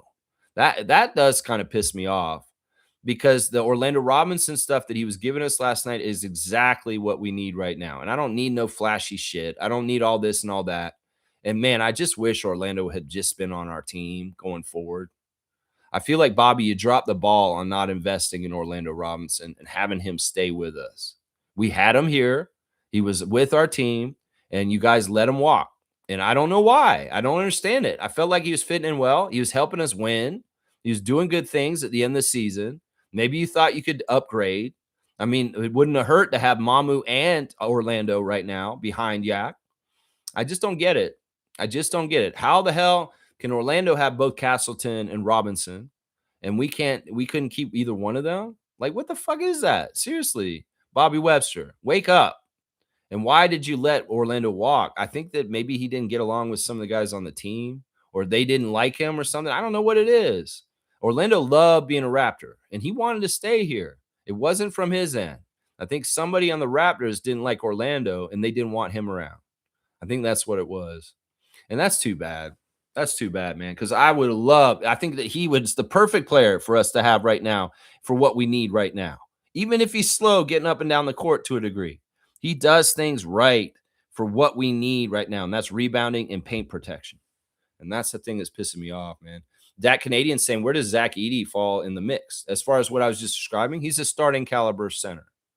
He's a starting caliber center. And because Zach is on a rookie contract, he's really cheap right now. And the Memphis Grizzlies ain't doing jack shit to move him. No way they're moving him. You don't trade a guy like him from Purdue who's just starting to blossom, who's had some injury problems and hasn't really gotten anywhere near what he's going to be. Nah, he's off the trade market. There's no way Memphis would give up Zach Edey right now. You got to wait for him to play out his rookie contract on the cheap and then see what he's deciding at that point. If they're not investing in him and they're kind of letting him walk, well, he's a free agent, then maybe Toronto can talk to him. But that's not going to be for like another 2 or 3 years. So, yeah, let's not hold our breath for Zach Edey and understand he's on that cheap rookie contract, and the Memphis Grizzlies are going to want that for their starting caliber center, Zach Edey. He's a starter. So, yeah, Daniel Franklin's back again. Gafford is 15 mil. Yeah, see, that may be a little too high to me. Like, even that, like, that may be a little bit too high in the tax bracket, but who knows? Maybe not. Maybe not, because that puts him way above Sandro, I think. That puts him, closer to Yak. Yak's making 20. Gafford's making 15. How much do we have to give up to Dallas to make that trade to get Gafford in a Raptors jersey? We're sending 2 of our young bench players instead of 1. That's what I was saying. In some ways, Sharpe's much more attractive in certain ways because, Gafford's great, and Gafford would be a real boon, and he'd fit it. He'd do it right. But he may be a little bit too much, too, as far as this price that Daniel's put here. And, we got to find the right sweet spot. And I know that's what he's trying to do. He's going to figure this out. That Canadian saying might just be me, but give me a deal with Zach Edey and Gigi Jackson. I might consider using a first rounder in that trade. Once again, these guys aren't doing that. The biggest value in the NBA is the rookie contracts. And trading rookies is not common. Most teams do not want to trade their rookies unless they're a problem already. Most teams want to hold on to their rookies and get the value of the lower pay for the talent that they drafted in the draft, and they are not trying to trade them. People that get traded are people that are past their rookie contract. Just trust me on this. It's just how it is, man. Yeah, Kareem saying, that Canadian, you have expensive taste. Yeah, Zach's a first rounder. He's a highly touted lottery pick. He's maybe one of the best young centers coming up in the league. Memphis ain't trying to shop him anywhere. Trust me, he's not. Now, Zach wants to play for the Raptors in his career at some day. He probably could find a way to get there at some point, but it's not going to be early in his career. Think RJ Barrett, okay? RJ Barrett got drafted to the Knicks. He played how many years in New York? And then he finally got traded to the Raptors then? Well, it may be that kind of timeline. So is Zach Edey play in the league 5 years, 6 years, and then all of a sudden he's a Raptor? That's a good timeline. Because in some ways you get through the growing pains, the project years of a 7'4" center from Purdue, and you get him more a little refined and ready to play for your team without mistakes, like RJ, and going through the process with the Knicks. So that's the way I look at it right there. That's the way I look at it. Kareem saying Serge is actually the last of the dying breed of the real power forward.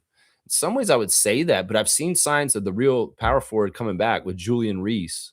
That's right. Julian Reese is a true power forward.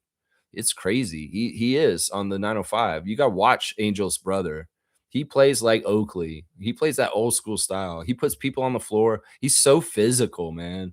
Like he holds space, and he's so young. He doesn't even understand his own strength, and he's a really interesting prospect. But yeah, you're right. There's not many traditional power forwards that play big and just want to rebound and defend the paint, like Charles Oakley and Buck Williams and Otis Thorpe and all Horace Grant, those kind of guys back in the day. There's a lot more power forwards in the NBA now that are like trying to shoot threes and be more like finesse players like a Bargnani than like a power forward.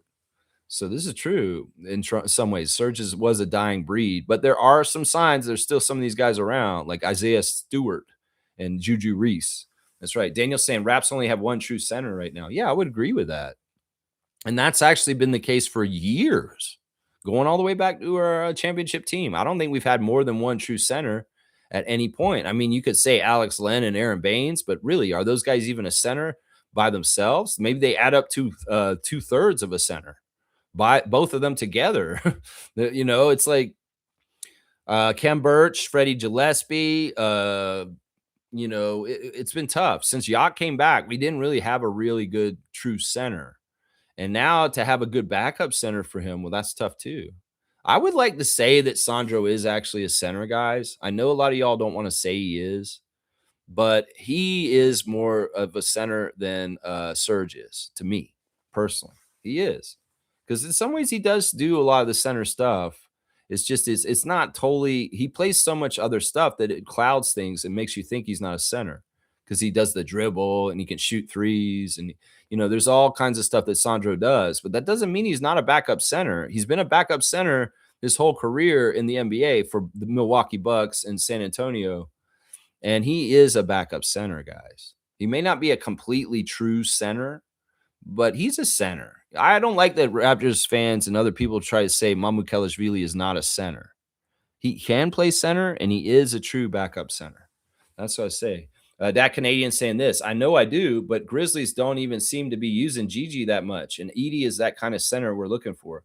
Doesn't matter. We could want this and want that, but it doesn't mean that he's even on the block. That's what I'm saying. You guys, you can bring me names and say, I want to get this guy. And if I tell you it's not realistic, please just accept that because I don't think it's realistic. And if we are trading for Zach Edey from Memphis, we're giving up a lot from our end. And I don't know if that's the right thing to do at this point with our team and how successful they've been so far this year. Is we don't want to blow up the team just to get a guy like the Knicks might do to get Antetokounmpo very soon. It may very much backfire and be a bad move. So, yeah, Gigi's not playing that much. Well, it doesn't matter. That's not our problem. And these are personal tastes for you, and that's fine. I mean, I have a wish list to get Zach Edey on the Raptors too. Trust me, I do. But I know realistically it's not going to happen for a while. That's what I'm saying. Same thing with SGA. I mean, we can all say we love SGA in Toronto. Well, does it look like there's any chance we're going to get SGA in Toronto anytime soon? No, because he's everything to Oklahoma City. They covet him. They're going to pay him as much possible as they can. But is there some sort of weird turn of events at some point during his career where he gets to put on the Raptors red? Hopefully. We'll just have to see. G saying this, if we get Sharp or Gafford, would be happy with that. Yeah, I think I'd be very happy with Sharp. Sharp is the right level guy and the right price. And that's the one that I would like. That's the one I would like, honestly, especially for Scott, because I feel like Scotty would be very happy to have another friend like him on his team. Because he really does like him. That Canadian say, like Edey would be the pipe dream, but Sharp or Gafford would be fine. Yeah, Day'Ron Sharp is absolutely the kind of thing that would help fill this because he's a big body, nice broad shoulders. He gets a lot of rebounds. He boxes out well. He runs the floor fairly well for a guy his size. And he's enough years into his career that he's not making a lot of dumb mistakes, and he can play solid. That's what you want. You want a guy who'll rebound and play good defense without causing turnovers and mistakes for your team. And that's all we really want. And like I said, he's got that connection with Scotty playing at Mount Verde with him in high school. They're very, very close. And him coming in will be easier because he has that friendship already. And he would be able to adapt to everything we're doing quicker with Scotty in his corner. So, that helps a lot. Sometimes a player comes in and they have to meet everybody and kind of see if they gel. This is a pre-gelled person with our team that would fit in, and we know they would. There's no risk because Sharp is best friends with our franchise player. So there's some like security in that, knowing that if you do make the move for Dayron, there is some security in that. And that's a bonus right there. I can't say that about Gafford, though. We don't know how Gafford's personality would get along with the Raptors. I've heard that Gafford's a good guy and that he's a pretty good team guy, but there's no guarantees. You know what I'm saying? Wayne's saying this: do I dare say Christian Coloco, bring him in for both G League and the main, but is he really better than those centers we already have in the G League? We need that third level center. Well, in some ways, I've stopped calling Christian a center because he's never really established himself as a true center in this league. And that may be the biggest problem with why he's been waived by the Lakers. Is, you got a guy who's very tall and can block shots, but he is reed thin and he is pushed around. And if you slot him at 5, he's getting advantages taken against him. And in some ways, he's not effective.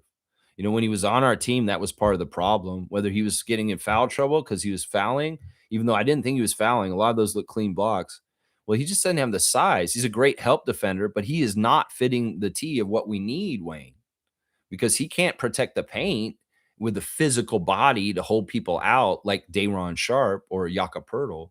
And that's why he's a no-go from me. Plus the fact that he chose the Lakers over us and he made his decision. Why the fuck would we let him come back? Seriously. And I don't see anybody else beating down the door to get Christian Coloco to come play for them at this point. It's a fumble. It's a fumble by Rich Paul, Christian, and Clutch.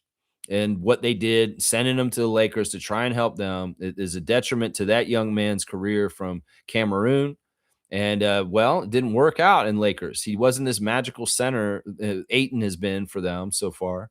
And in some ways, Coloco is not going to fit the T of my shopping list for what the Raptors need right now. So it's a waste. It's a waste. We'd be better off with Olivier Sarr trying to come up from the 905 and help us instead. That's right. That's right. Cream's pointing up. I don't know what was said. That Canadian saying Loco on a 2-way contract more than fine to me. I just hope he can stay healthy. Yeah, I don't even want to go there. Been down that route. And it's a waste of time. We got to remember Coloco's like 27 now or something like that. And if he hasn't made the progress in his NBA career in the 2 years he was away with the Lakers and he has gotten nowhere, why do we want to pick up that development piece 2 years after and he's spun his wheels and hasn't gotten anywhere with growth? It's a waste of time, guys.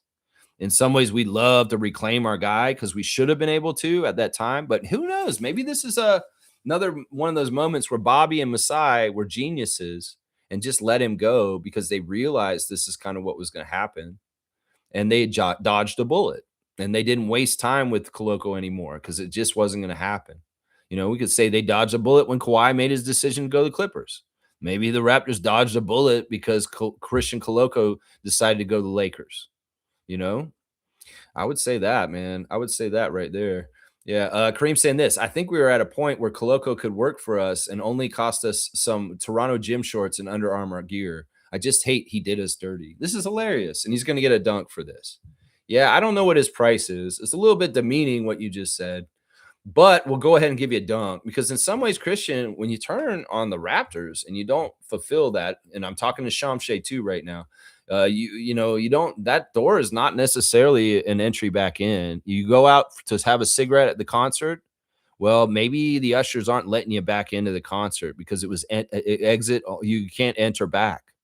And that's what it is right there. 290 for Kareem Thomas on the dunk charts for his witty Under Armour joke. He did do us dirty. And Ulrich, pay attention is what I'm saying, Shamshay. I have a theory also that part of the reason why the Raptors have an open roster spot right now is for Shamshay. Like, think about it. Like, if we do get a Shamshay cleared suddenly, like all of a sudden the fitness to play panel says Shamshay is cleared, maybe Bobby's keeping that spot for him to just sign him straight up and have him right back on our team without missing a beat. I think that Shamshay is a keeper. Unlike Koloko, he can actually play center and he can actually do some of the stuff that we need physically with his body to hold strength. And could it be that Bobby is holding this roster spot open because he understands with the insider knowledge that Shamshay could be cleared any moment, and that's what he's waiting for? Is that why the open roster spot's there? Is because already Shamshay is still in the plans, and we need a place to land him immediately when he comes cleared from fitness to play panel? I can only speculate. That could possibly be part of it right there. That could be. Daniel's saying this. Sharp for Oshai in a second would be ideal. Maybe Pels would give up East Missy for Oshai in a couple of seconds. Now, is Missy not working out in New Orleans? Because I would say this, he's another one of those guys on a rookie contract that's attractive for you to keep. He was a rookie last year, and he seems like such a great defensive kind of presence on the team and a rebounder, a shot blocker, that he's valuable to the Pelicans and the young nucleus that may be post Zion. So I don't know. Once again, these that's the tough thing. You got to find the right player that's not super attractive and coveted by the team that you're already on, and the team may be willing to flip for somebody else. And I think Sharp is in that category, but I don't know if Missy is, because Missy's in his second year. And once again, those rookie contracts are value contracts. And once again, I don't know. I don't pay attention to the Pelicans like I do the Raptors. I'm not Pelicans freak. But if I could read the land and kind of understand where Yves Missy is with the franchise and Joe Dumars, maybe I could get an understanding of whether he would be available or not. But I would say, just blindly looking in, that he's not, because he's a valuable young player on a cheap contract that the Pelicans probably have a future idea for. I mean, it's Sharp and Oshai in a second for Sharp. That's a deal. Hey, if Bobby can get it, go do it. That's right. That Canadian saying that the Pelicans give us Missy for that, Bobby gets a statue. Is Sandro what we hoped Baines would be? That's an interesting question, that Canadian. Maybe. Thinking back on that. I mean, I don't really remember Baines taking a lot of threes. You know, Baines was a weird player. Like, when we got Baines on our team, he was kind of getting past his prime already. He was older. He had been on a lot of different teams before that, the Spurs, the Celtics, a lot of different places he was at before he came to us. I don't know what the fuck happened. Like, I know Aaron Baines himself, he really wanted to be good for the Raptors. He came in, he had the best intentions. He wanted to be exactly what we needed him to be, and that's the starting center and do all the things right for us in that Tampa year. But the year was all messed up, guys. We were a 82 game road schedule. And in some ways, Baines was hurt on the down low. And in some ways, he got out competed by Alex Len on that team. And that kind of maybe hurt his confidence too. Now, Len wasn't starting. They let Aaron start. Nick put him in no matter what, even though it seemed like Len should have started over Baines at that time. So there was some weird internal conflict at that time where Alex Len got pissed at a certain point because he knew he was playing better than Aaron Baines, and we wouldn't start him. So he asked to get waived, and he left and went to the Wizards. And, well, Baines just never showed up or did anything right. And in some ways, he was washed when he came to the Raptors. He was washed to the point where he was going right on out of the league, and he really didn't have any really good, meaningful NBA minutes once he became a Raptor. It's sad. And then he went to Japan and he got a flesh-eating disease and almost died in a hospital bed. And now he's been playing in the Australia League for most of his career now since. I don't even know if he's playing anymore. He may have stopped playing. But yeah, we got him at the tail end of his career. Sandro is 100 times better than Aaron Baines. And in some ways, we were relying on Aaron Baines to be our starting center. It's just sad. I know a lot of people make a butt of joke about Aaron Baines and call him the tank commander and all this bullshit. And to me, I feel like Aaron Baines is a good dude. In some ways, I don't celebrate his time with the Raptors because it is symbolic of shitty things. But at the same point, I respect the human being that Aaron Baines is, and I wish him well. And I don't want anything ill will to happen to him, because when he was hurt in that hospital bed in Japan, that was a very scary time for him. He could have died, seriously. So I want to, with all due respect for Aaron, even though it was a very, very dark chapter of the Raptors' history. And it's too bad. It's too bad. But yeah, Sandro's way better than Aaron Baines. I don't know if we expected Aaron Baines to do any of the Sandro stuff, but we expected a starting caliber center of some point. But I don't know if it's the same skill set. Kareem's saying this, yo, that Canadian, you are wild, and this shit ain't a video game. I don't know what he said. He took it back. He had some sort of funny a comment. I would have seen it, but if you want to write it in again, that Canadian, I'll read it. No judgment. You're a long-standing Raptor freak, my guy. You can do it. That's right. Shaq Lindsay's here. Good to see. Great member of the channel, Shaq Lindsay. Always a thoughtful comment and always good to hear from him. Let's see. After watching the game, I question our depth. Yeah, I understand our starters being tired, but those guys off the bench who got 10 or 15 minutes, no excuse. Dick, Oshai, and Jacoby, all expendable. Yeah. I mean, it's annoying, man, because that's what I'm saying. If Darko's going to let the players off the hook and say they were just absolutely tired, well, then I have to turn the finger on you then, Darko, because you're not managing the rotations and the way you're playing your players to keep them fresh. You're burning them out. We don't want to Thibodeau these guys. We don't want to nurse these guys. And in some ways, you maybe should be playing AJ Lawson way more on the Raptors main squad, is what I'm saying. This is why we have the 18-man roster, right? 15 regular rosters and three two-ways. This is why you have it, because you want to balance the energy expenditures of these players over the whole 82 games of the season. Why can't you notice that this is a very heavy part of the season where there's games every other day, and maybe I should be playing Elijah Martin and Chucky Hepburn more, even though they're two ways and they're doing double duty with the G League. Maybe you get them up and help them be a breath of fresh air and help them energize our team because they are ready, or AJ Lawson, I just feel like they could balance things better. In some ways, Jamison Battle could have been taking more of the rotation minutes the last month instead of sitting them with DMPs every once in a while. Maybe you have rotations that you switch every game because of back-to-backs. Maybe there's a certain squad that you played on Thursday and then you didn't play them on Friday, and vice versa, because then you have fresh guys on different nights. I mean, we have a roster like this.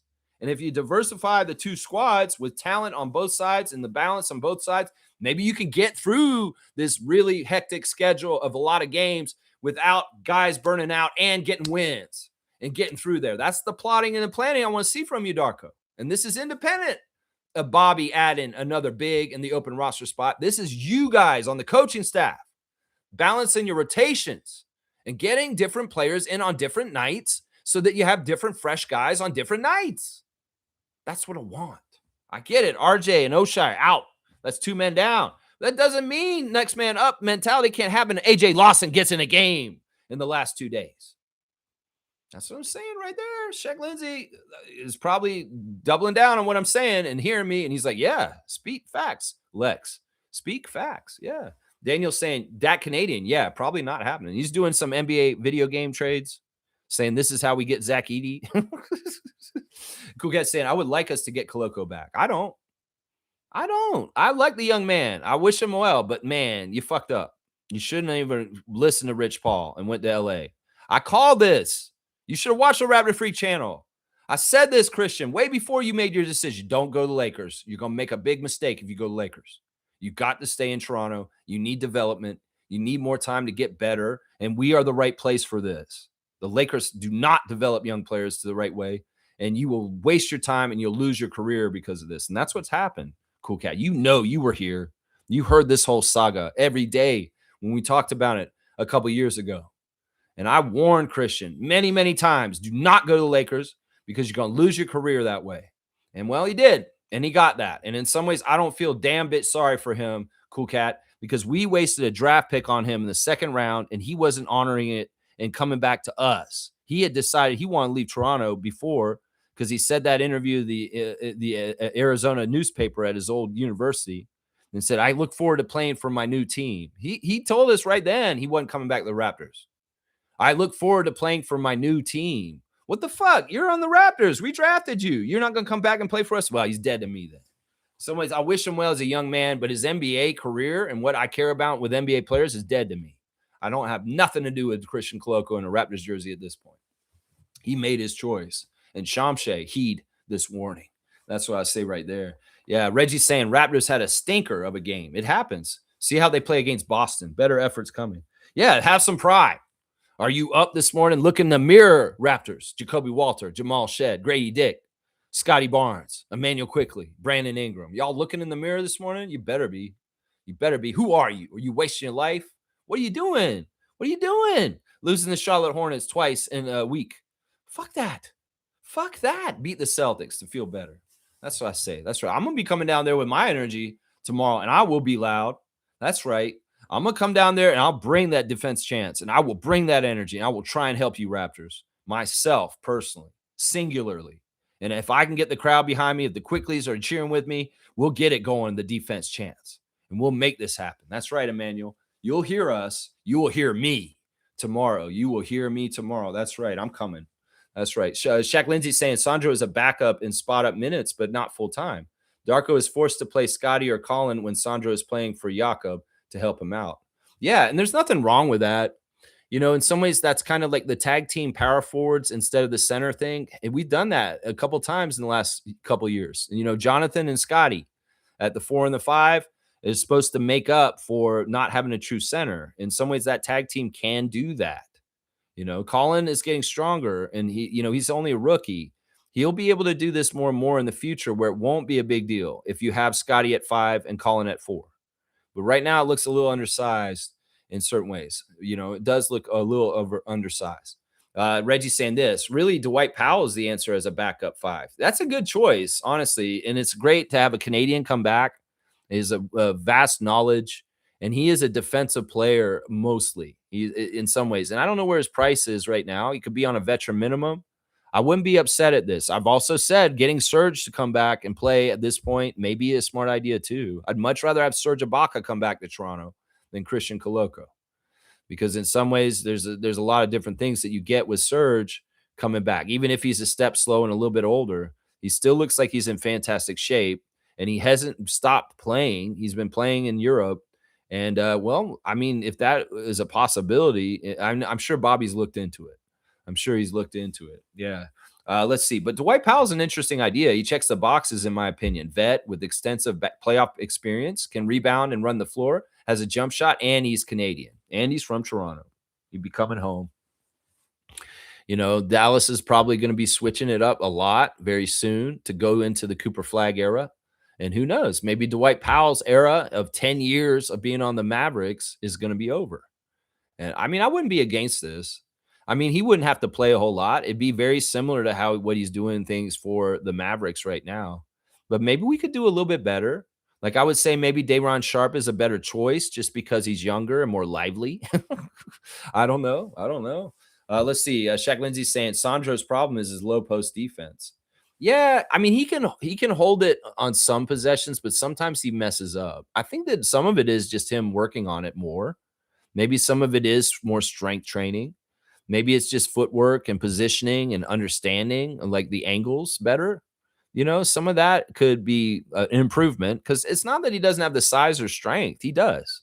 That's why I tell people he can play true center, because in this league, a lot of the centers now are like 6'11", his height, and they're about his size and in strength. You know, there's a couple of bigger centers like Yak and Steven Adams and Zach Edey and people like that. But there's also a class of power forward centers that are played quite extensively in this league, you know, and Sandro matches up with them fine. So it's a difference. So is a mega center like an Edey or a Jakob or an Ayton? You know, that's different. Or a Kalkbrenner, I guess. Kalkbrenner. Reggie's saying Sandro can slide back to the 4. Yeah, in some ways, we got him because we need him for 5 backup. It's not that we got him for we needed that backup center, and he was that. When we got him, I was like, we got our backup center, guys. And that's what I was saying this summer. But a lot of y'all don't want to give him the rights to say he's a center. I do think he is a center, guys. I do. And I don't know if he should be at 4 or not. In some ways, having him at a 5 and being such a floater and crazy on offense in all kinds of different ways is helpful and kind of a strength. Let's see. Wayne saying this. Somehow Bobby might surprise us with a center we don't know. Someone out of Europe is possible too. Sorry, the only one expendable to me is Oshai. Dick does other things. Walter too. They need time. Man, if Grady doesn't start hitting his shot better, I'm gonna say trade him. Seriously. And he may not have as good a value then, but in some ways, I'm not totally buying that Grady's going to make it. In some ways, I hate it that I might have been right when I scouted him originally from the draft, that he's not a good enough player to make the NBA. And I see flashes of this right now. He's scrambling just for his career. And man, he's got to start making his shots. He just really does. He's been shooting so bad this year. And it's just driving me nuts, man. So I don't think Grady's untouchable to me anymore. In some ways, the prospect of what he could become and what he should be is not working this year. And I'm worried that he's regressing. And I'm also worried that he's not necessarily going to be a finished product that is worthwhile at this point. That's part of it right there. Smooth saying Koloko is not a prospect anymore. He should go to China. Yeah. He's not a center. In some ways, he's a shot blocker that is a help defender, and he's not a paint protector. People can go right around him and score on him. If he doesn't block them, they get right around him and get layups because he's very thin and he's easy to go around. It's the same problems that Victor has being a center. Same exact problems. Let's see. Neil's saying this. Bobby is not picking up any free agents right now. Not enough funds, and it doesn't make sense to use 10 days at this time. Yeah. And yeah.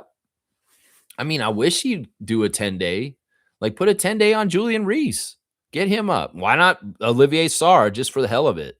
Put a 10-day on Olivier Sarr and bring him up and let him try and be a backup center for us a little bit. Give him just a chance. Hell, I mean, you wouldn't go anywhere near Bediako, but maybe there's another G League center somewhere out there. Like people are saying, Scal Labizari in these last 2 games against Capital City Go-Go. Why don't we go get him and bring him up to the big league and let him be a backup center on the Raptors real quick? Just give him a 10-day, give him a tryout. I don't know. I don't know why Bobby's waiting. Maybe it's Shamshe. Maybe it's as simple as Shamshe.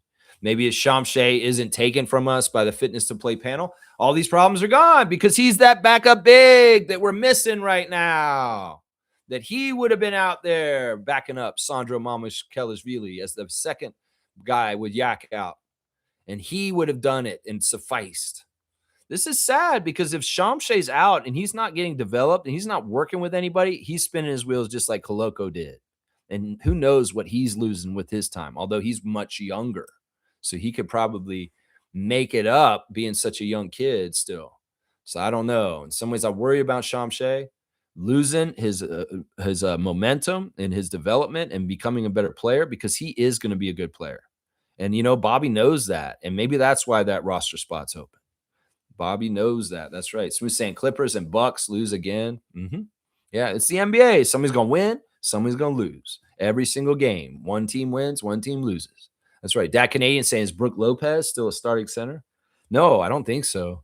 He comes off the bench for the Clippers after Zubac. So he's their bench center right now. I've thought about Brook Lopez in this spot too. There's a lot of veteranness in there. There's definitely the paint protection, the rebounding, but Bucks fans have very much made it clear that Lopez is pretty much washed. Like they were very happy to get him off their team apparently because he's slower than ever. And that is part of the shopping list is we need paint protection, rebounding. If they can block shots, that's great. If they can have some sort of offense, that's great. But they also need to be able to run the floor with our team in up tempo. And if they're slowing us down or too slow, that may be why Brook Lopez is null and void for this decision, is what I'm saying right there. Yeah, Shaq Lindsay saying, I'm not speculating trades. It's not worth it. Yeah. I mean, we're speculating filling a roster position that we need. In some ways, that's important. Smooth saying, Brook Lopez looking old and slow in LA. They're not playing him. There you go. Just said that. Wayne saying, gotta chime in. Dwight Powell is better than nothing, even short term. I don't mind that. And Shaq Lindsay's bringing up Jacques Landell again, the Australian.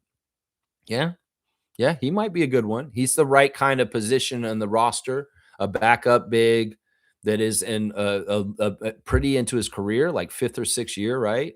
So he's off a rookie contract, and he's in a similar place where Day'Ron Sharpe is. So Landell may be very realistic. Very realistic. Blackhawks saying vet minimum is 1.7 million to 2+ million. Raptors have less than 900,000 to work with. Have no fear. Bobby will pull off a win.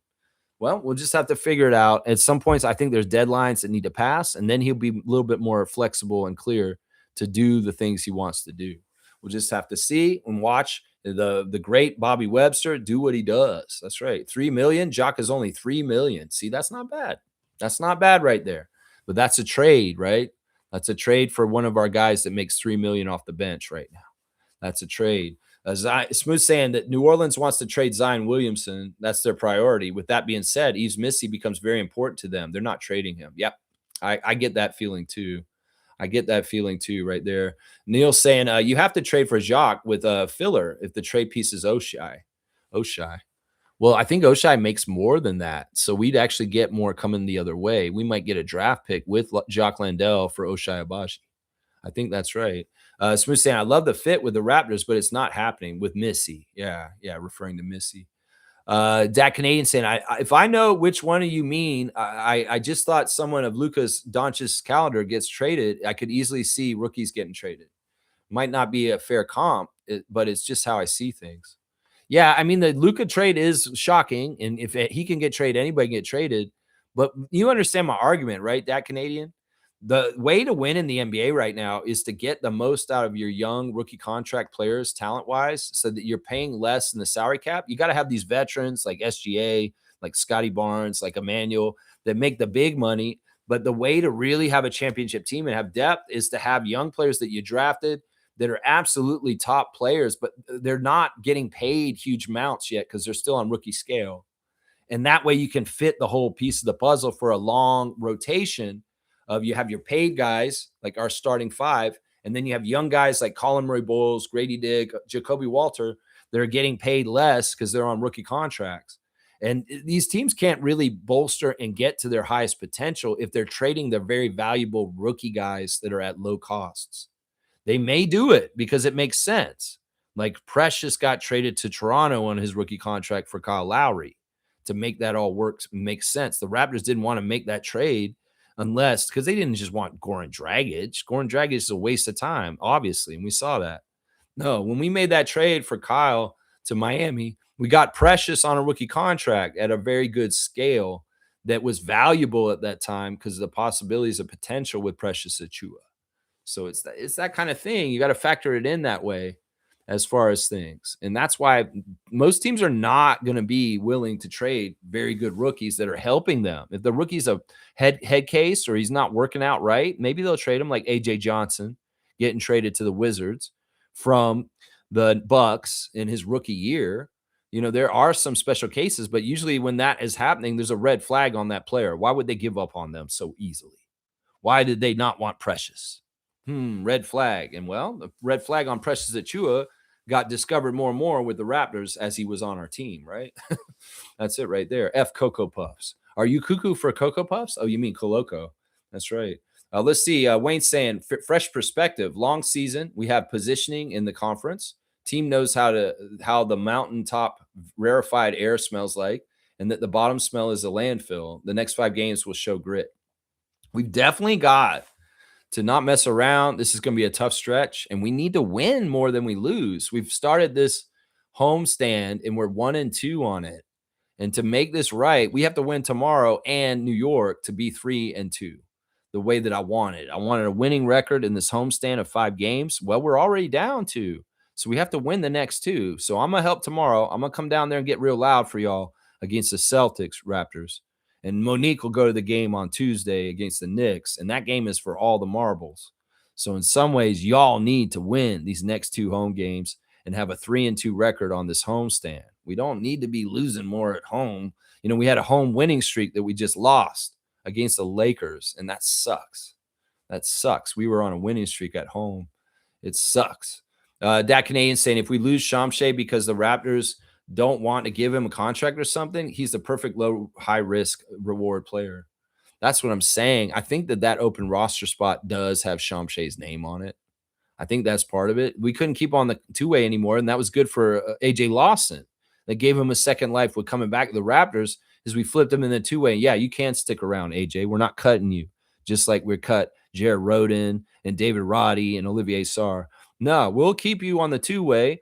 because Shamshay all of a sudden is not able to play for us. That is why AJ's still around. Honestly, AJ may not be on our team if Shamshay's not on the fitness to play panel. So in some ways, that's a benefit for that, I guess, the bright side. But, maybe it's like Bobby said, well, we can't have him on a two-way while he's on fitness to play panel. We need that two-way open to flexibly use. Well, we got to keep an open roster spot for Shamshay just in case. Because if the fitness to play panel comes back around, which we don't hear anything about the news or anything goes on, it's so mysterious and fucked up, this fitness to play panel, they could come around and say all of a sudden, well, Shamshay's cleared and Bobby has to go get him. And he needs a space to land him. You know what I'm saying? Shaq Lindsay's saying this. Con Knipple is what we want Dick to be. Yeah, in some ways. You might say it's not fair to compare the two, but think about it. Con is in his first year and making considerable impact on his team. Dick is in his third year, and we are trying to develop him on both ends, but he's still not getting it. I think in some ways, Con has a different body type than Grady. In some ways, the reason why I didn't think Grady would be a good NBA player is because his body type's not good for the NBA. He's too weak. He's too skinny. He's too, in some ways, little. Even though he's got good height, he's just a skinny dude like I was at his age. And you know what? Grady Dick can try and build muscle on his body, but he has a high metabolism. And he's just a naturally skinny dude. And it's going to be really hard for him to bulk up and hold that weight, especially in a league that you expend so much energy and burn so much off your body. In some ways, this is not natural for his metabolism and his body type for him to try and build huge muscles in his early 20s. He's supposed to get a gut and get fatter in his 30s. And in some ways, naturally, he'll get that later.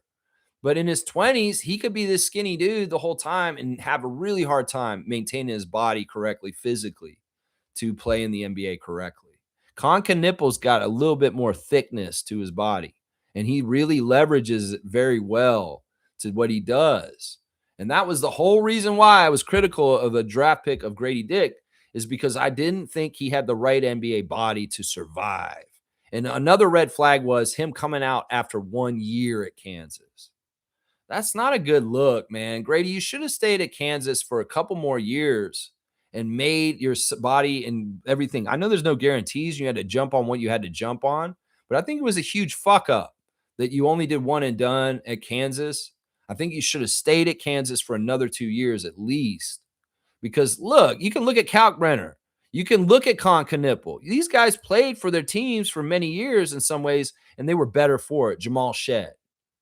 And I think that Grady fucked up when he left too soon. And I don't understand why he did that either, because his dad's in charge of NIL stuff, and he should have been reading the room. Why didn't Mr. Dick tell his son, no, stay in college, Grady? The opportunities for finances in Kansas in the next couple of years are going to be huge with the NIL. And your dad is somebody in charge of doing this stuff as a company, and he could have helped him. I don't understand why they didn't do this. Why the fuck were you so anxious to get the NBA, Grady Dick? Because in some ways, you early entered and it wasn't right. And I guess Masai and Bobby wanted to get him because they saw him as a phenom, a shooting phenom. Oh, man. I hate being right over Bobby and Masai. In some ways, I questioned whether it was right or not when they made the pick. And I was saying, you know what? I don't like the pick. I didn't like when they drafted Grady. And I was like, okay, well, I got to trust in Masai and Bobby because they know better than me. But in some ways, I'm finding out I may have known better than them. I don't know. I hate this because I just want Grady to be successful. I'm not a hater. I don't hate you, Grady. It's just that I look at things realistically. I'm autistic. I have patterns in my head, and I look at things from the way I see it. And when I see stuff, I can see inside things a little bit deeper than the average person. And this is why I said that. My first impulse, my first reaction to you when I scouted you on this channel, when I did the scout of the day, Grady Dick, I said, I don't like him. Don't draft him. Fuck it. I don't want to be right on this. I want to be wrong about Grady. Grady, prove me wrong, please. Please prove me wrong. That's what I'm saying right there. Yeah, let's see. That Canadian saying OKC is going to be a juggernaut for a while, I feel. Well, we'll just have to see. The NBA can be a certain way. And in some ways, they don't like dynasties. In some ways, that you know what? They may try and come and pull them apart at some way, somehow, someday. So, either way, we'll see if Sam Presti and the Thunder can hold that ship together. It's harder than ever in the NBA to take a championship team and keep them together for years and build a dynasty. We'll just have to see. Are they going to win the championship this year? They could. They're the favorite. But most of the recent history shows that there's a new champion every year. So don't get it twisted. The Thunder are not necessarily penciled in just to be a repeat champion this year. No, they aren't. It's so hard to do. We'll just have to see. Wayne saying this, haven't heard the Giannis word come up so far. Have we decided it's not worth the price of admission? Listen, all that Giannis speculation bullshit, a lot of it's manufactured by ESPN and the NBA itself. And in some ways, we do not have to participate. I feel for Bucks Nation. I'm with you guys. I'm not with the rest of the league. I want Giannis to stay with you guys because I like the idea of loyal players staying loyal to their teams. And even if Giannis is getting eyes on New York and that is his preferred destination, so be it. That will fuck that team up. I'll bet you money. And you know what, Bucks fans? You do trade Giannis to New York and you get a package from the Knicks. Hopefully you get a really good package and y'all are better for it and y'all have a good, successful team that's in the playoffs. And I hope the Knicks get destroyed because they thought that they could just add a superstar and be better, and it fails and falls flat on its face. That's what I hope. If this does happen, Bucks fans, that's what I'm saying to y'all right now. That's right. Josh is here. Good to see a new name in the chat. Thank you for a subscription, man. He's saying if we had the full squad and played like that yesterday, I would have been more concerned that we played down to Charlotte. But this team is overachieving this year, so we support through thick and thin. Yeah, I mean, it's tough to say, are we overachieving or is this truly who we are when RJ's healthy? Because, you know, that component of having that 1-2 punch of Ingram and Barrett is very potent. It keeps people guessing. And when Barrett's not there, RJ is missed.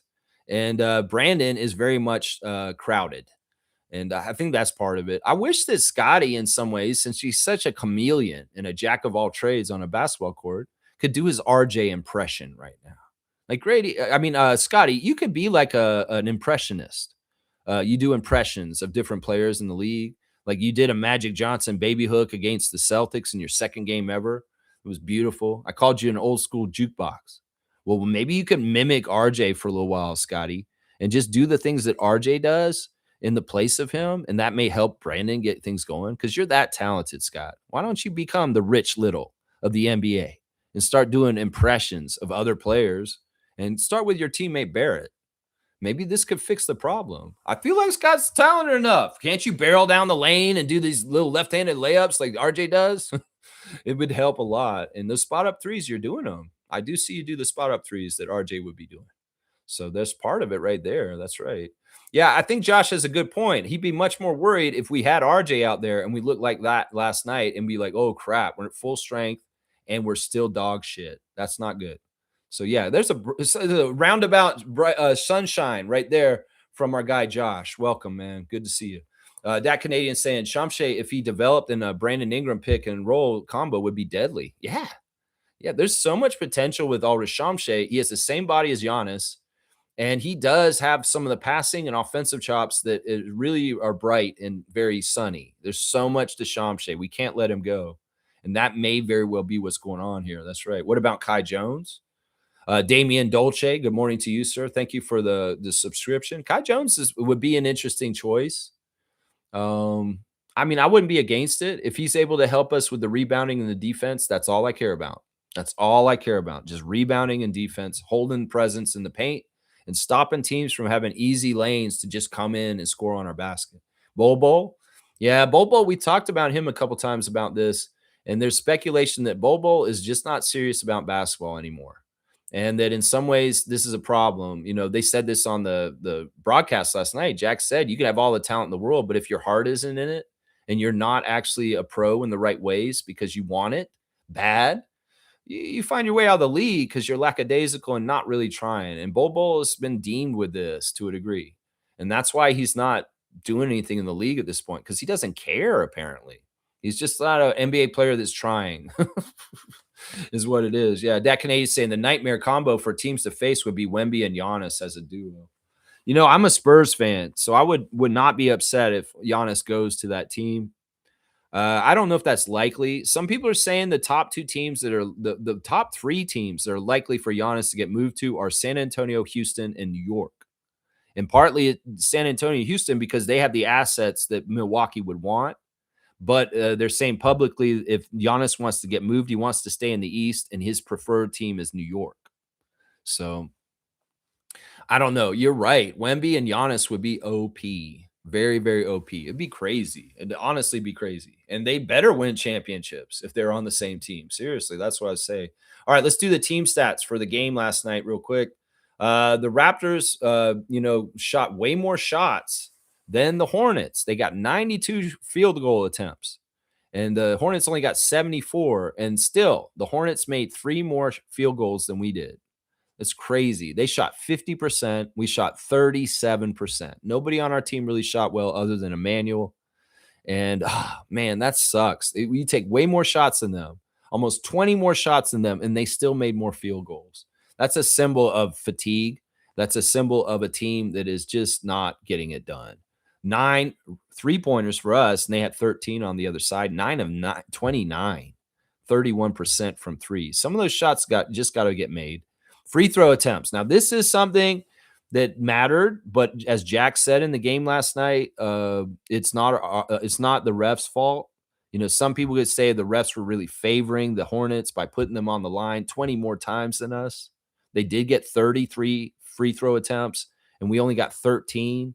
But once again, this is a sign of fatigue and not being fully energized. That other team can come at you and you're tired, you foul them, they get the line more. And meanwhile, you're not aggressive coming at them because you're tired. So there's a lot of that in it. Jack let the refs off the hook in the game, saying that it's not the refs. They're not holding the Raptors down. It's the Hornets are aggressive and they're getting the line, and the Raptors don't have the energy to do the same. Some of it is going downhill and attacking the basket, not happening for the Raptors. And meanwhile, they're settling for outside shots with nobody near them. Lazy ass 3-point attempts with no passes and just bad shot selection. The passing wasn't exactly right for the Raptors either. Free throws, yeah, and they didn't even shoot well at the free throw line. 69% at the free throw line on 9 of 13 shooting. Rebounding, they got out rebounded +8, but at least they only limited the Hornets to 6 offensive rebounds. The assists, horrible. Absolutely horrible. We didn't even make 20 assists last night. As a team, we've been used to getting over 30 most of the season. And, well, that shows that these guys were not connected. They weren't looking for each other. And in some ways, that pisses me off. You've got to set the tone better. Emmanuel, Jamal, and Scotty, and Brandon to a lesser extent. Get other guys involved. We're going to be playing Grady and Jameson and Jacoby. Y'all need to get them involved. I've said this already in the stream. I'll say it again. That's right. Only 19 assists, and their turnovers, they had more. They had more turnovers than assists. 19 assists, 20 turnovers. That's a very bad team. That's a very bad team. The other side, 26 assists for the Hornets, 24 turnovers for them. Yeah, points in the paint, we won +4, 50-46. Yeah, just, gross. Really bad shooting, really bad team passing and team connection. Just not happening for the Raptors last night. And you get the result you get against the Hornets and how it went down. It's just like that. All right, let's keep going in the tabs. I'll do my 905 stars real quick for you guys. Since the 905 did win their 10th game in a row, they're perfect 10-0. My star of the game last night was A.J. Lawson. A.J. Lawson was a fantastic 36 points in 34 minutes on 10 of 20 shooting, 5 of 14 from 3, 5 of 6 at the free throw line, 3 rebounds, 2 assists, 0 turnovers, and 2 steals. He got the chain last night or yesterday during the day. And Andrew Jones came into the locker room and said, 2 of our guys got no turnovers in this game. And they were Elijah Martin or Chucky Hepburn and A.J. Lawson were the 2 guys who got no turnovers and very high usage in the game yesterday. So good job, A.J., getting that chain once again on the 905. My second star is Elijah Martin, who was very good too. 10 of 16 from the field, 32 points, 5 of 9 from 3. 3 of 3 at the free throw line, 6 rebounds, 3 assists, 3 turnovers, 1 steal, 2 blocks, a +12. I'm just saying, AJ and Elijah are playing high level. Why are they not getting Raptors appearances? Darko, Bobby, Luke Wynn, Andrew Jones. Why are these guys not getting a time on the Raptors to help with the problems on the other side? Seriously. I'll let them do young duty, the young double duty. Look at what you did to Mobo in the last 3 days. Why can't you do this with Elijah? because his stats are badass right now, and he's doing crazy good. He needs to make his NBA debut, and the Raptors are tired. So get Elijah Martin on the Raptors and let him play at least 10 minutes in a game just to give some time to the other guys to get rest. Come on now. Seriously, it's just logical. Make it happen. Tyreek Key off the bench is my third star for yesterday. 16 minutes, 16 points, 6 to 9 shooting, 2 of 5 from 3, made his only free throw, 1 rebound, and that's it. That's his whole stat, minus 11. Tyreek, 16 points in 16 minutes, instant offense off the bench. Loving seeing what he's doing. Fourth star of the game for 905, Chucky Hepburn. Chucky Hepburn had no turnovers, as we said earlier, with 11 assists. 11 assists, 0 turnovers, 15 points on 3 of 10 shooting. Not the best shooting. 2 of 5 from 3, 6 of 7 from free throw, and he got a steal also. Chucky, as Andrew Jones said after the game, was deferring to his teammates and getting them involved and knowing how to feed the hot hand. We need that on the main squad. Why can't Chucky come up and play backup point guard a game real quick just to show he can do that at that level and help these guys like Grady and Jamison get shots? If Jamison and Emmanuel aren't going to get those guys going, maybe Chucky can. So get him up there as a point guard. Chucky didn't call his number for a while, but at the end of the game, he called it, and he hit a big 3 right at the end as a dagger to help the 905 ensure the victory. And he even went and got fouled and hit some key free throws too. So Chucky, salute to you. Even if you didn't shoot the best, you're getting other people involved, and then you took over at the end. My last star of the game last night, begrudgingly, is Olivier Sarr. I felt like he was really good with his plus minus. He was doing active things. 30 minutes for Sarr, 6 points, 3 of 6 shooting, missed both his threes, 8 rebounds, 2 turnovers and a block, a plus 15. So he had a winning side to him, even if he's goofy, even if he doesn't make a lot of points, even if he's missing 3-pointers and stuff like that. Other guys, Jonathan Mobo in his quadruple duty, 4 games in 3 days, 26 minutes for Jonathan, 8 points, 3 of 6 shooting, 1 of 1 at the free throw line, 3 rebounds, 1 assist, 1 turnover, 1 steal, and 2 blocks for Jonathan, stat stuffing. Also off the bench, Julian Reese didn't score in 17 minutes, running cardio, 2 rebounds, 2 assists, 1 turnover. Tyson Degenhart, 2 points in 10 minutes with 3 rebounds, an assist and a turnover and a block. David Roddy, 5 points in 17 minutes, 2 of 6 shooting, 1 rebound, 3 assists, 2 turnovers, and a steal. Quincy Guerrier got 6 minutes of run, no points, 3 rebounds, 1 assist. And AJ Hogarth, 4 minutes of play, 2 points. And then Jarkel Joyner, 16 minutes, 2 points also, with 5 assists and 1 turnover and 2 steals. Yeah, great all-around team effort by the 905. Different guys carrying and doing the right things. Elijah Martin, AJ Lawson, Chucky Hepburn. The 2 ways they need time on the Raptors. I'm telling you right now, they could be helping us with the fatigue on our team right now. Yeah. Let's go do the Instagram stories real quick. We're over 2 hours. We'll get it finished soon. Kelly Olynyk coming into a Spurs game wearing a hoodie with his style. Kelly has his style. Grady Dick coming in the game last night wearing a backwards hat in the lane with his hoodie also. And Grady just got up there and dunked it. He had one nice little dunk in the game last night as a highlight. Jacoby Walter, this was a big deal last night. Even though Jacoby had a really stinker game, he was winning off the court with MLSE Launchpad with a bunch of the kids coming to the game last night wearing the 14 Walter and giving a big check to the MLSE Launchpad, Jamal McGlure there with the check and the kids. And Jacoby's a big part of this MLSE Launchpad right now. It's really good. And there he is taking a picture with them after the game. So at least there's some sunshine and happiness from that, even if Jacoby was an ofer and really had a bad game. Chris Boucher is celebrating that From, the TV show, will have season 4 as wrapped its filming and is coming early in 2026. This is his favorite TV show, From. It's a really creepy show from what I can see as far as things. Fred VanVleet has got this guy on his Instagram stories saying that your friend, there's a relative, there's a coworker, there's this person, there's that person that's near you. That's absolutely your number one hater. And you got to get them out of your life and tell them, fuck off. Is basically what he's saying. He's also got a clip of him talking about Dillon Brooks and being teammates with him in Houston for the last couple of years, saying that he did not like Dillon Brooks. He said that, like, I respect him and I played with him and he brought an energy to our team that I thought was like helpful, but also at the same time, I could not stand the antics he did. I could not stand some of the things that he does, but I do respect him and he is my friend. But yeah, it's really cool to hear Fred espouse on Dylan Brooks and the partnership that they had playing on the Rockets the last couple years and the pluses and minuses of being a teammate of Dylan Brooks. We love Dylan Brooks up here in Canada and we love Freddie, but they really are very opposite personalities. And Fred VanVleet is very candid about how he drove him nuts in Memphis. Then he was a teammate with him in Houston. He understood him and respected him. But now at this point, he's like, yeah, he's back on another team. Yeah, he's annoying again. Is basically what Fred's saying. Let's see. Raptors got the court for last night. Was that the court they used last night? Or no, they're setting up for tomorrow with that court. I don't know. Either way. 7 days of giveaways, fan access. They're doing that with MLSE right now, whatever that goofy shit is.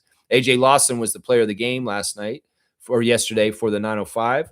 And also he's putting on blast that they're 10-0. And he had a quote after the game. This is what it was. AJ talking about how special it is to play the school day game in front of all the kids in Scotiabank Arena yesterday, and saying that he was one of those kids in the greater Toronto area that came to a game like that when he was a kid. And it's so surreal to be in the position as a player on the court for that. And this is his quote. He's saying, I want those kids. I want them to look up to me one day and be like, wow, I want to be like AJ Lawson.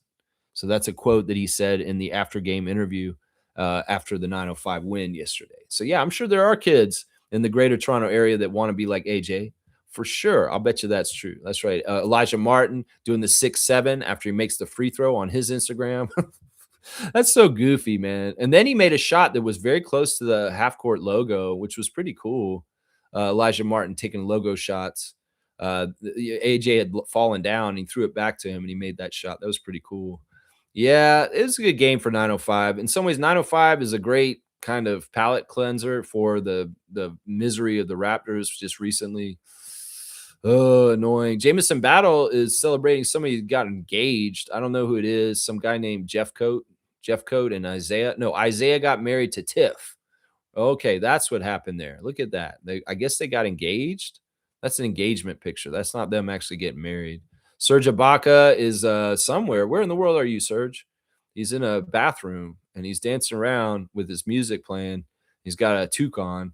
Where are you, Serge? He's putting on earring. Oh, he's putting on a cologne. Yeah, I don't know what's going on with Serge. Where are you, man? And Lindsey Dunn's got a picture of Jacoby doing the 6-7 in his interview after the game for all the kids' delight. Leo Routen's getting his hair cut by his barber. He always gets his hair cut with this guy, Andre, I believe is his name. He's always posting the picture there. There's Shed, a picture of him in the Raptors jersey that he posted yesterday. And there's Scotty. And it's about them going to be in the ballet. That's very, very cool. Yeah, that's it. That's your Instagram stories right there.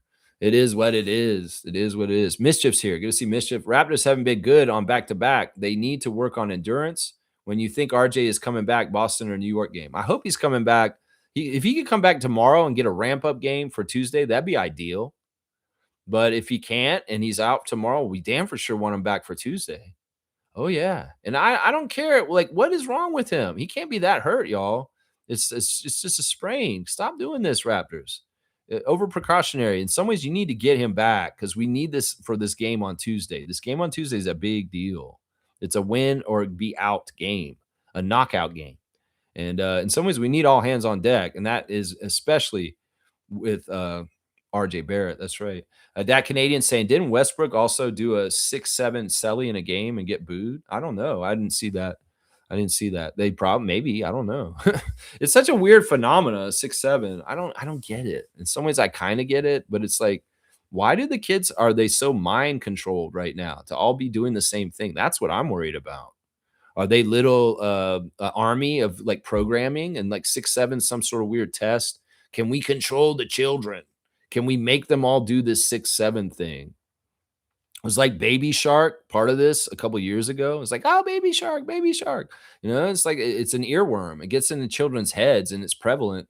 And all of a sudden, all the kids are like zombies. 6-7, 6-7. I mean, I don't know what this shit is. In some ways, mind control is a weird thing these days. And are they training these kids early on with some weird ass fucking shit? Is that what this is? Kareem's saying, has anyone questioned why we didn't play Jakob against the Lakers but played him on the Hornets? I've already went over this. I answered this. It's because Yak tweaked his back on Wednesday and he was hurting on Thursday. and they decided to rest him on Thursday because he was already hurt for Friday. I thought it was because of the Kalkbrenner matchup, but they honestly could have used him against Ayton. So it was totally because he actually had hurt and tweaked his back on Wednesday.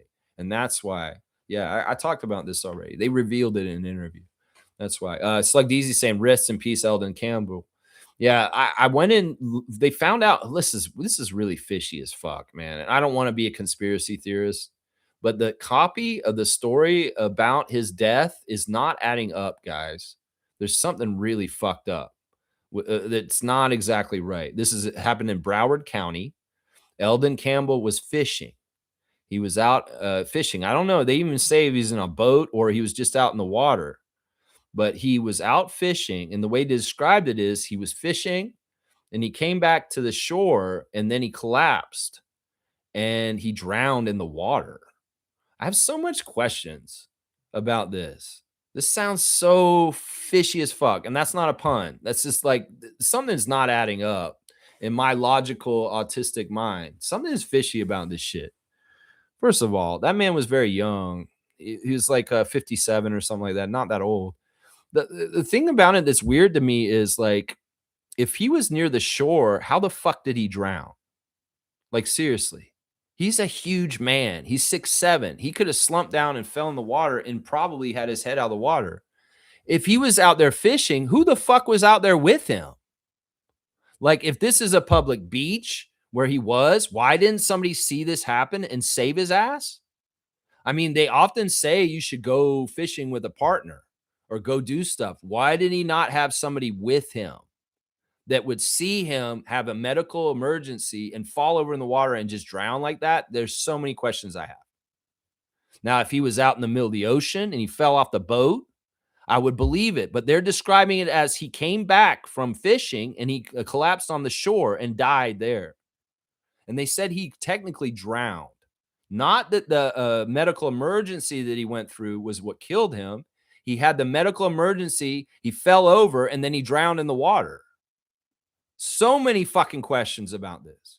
Why wasn't somebody there to save him? Why wasn't there somebody that was a person just walking by on the beach? Why wasn't there somebody in a house that saw this shit happen and come get him? Was he out there fishing by himself? I don't get this.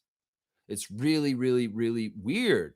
I'd hate to think that somebody murdered Eldon Campbell and they made up some shit. They drowned his ass out there. And oh no, he fell over. And he like this. Like, I have so many questions. His family doesn't even understand what happened to him yet. They don't know all the answers. They're like, we don't know. They haven't told us exactly what happened. This is fishy as hell. Seriously, guys. And this story about Eldon Campbell is going to have to be figured out more, because what the little bit of information I've seen so far don't make no sense at all. It doesn't make any sense at all. That's right. Let's see. Dat Canadian saying, is it a bad level of brain rot? It's gotten worse over the years. Yeah, the 6'9" stuff and all 6'7". Yeah, I don't know, man. These kids have been traumatized by the pandemic and different shit. They've been told that they have no future because the older generations are destroying the earth and they have no chance to buy houses. I mean, these children, in some ways, being pissed off at the world and want to change everything. Yeah, that energy's right, kids. And I'll join you guys. Let's burn down the world. Seriously, because the world is not built for y'all.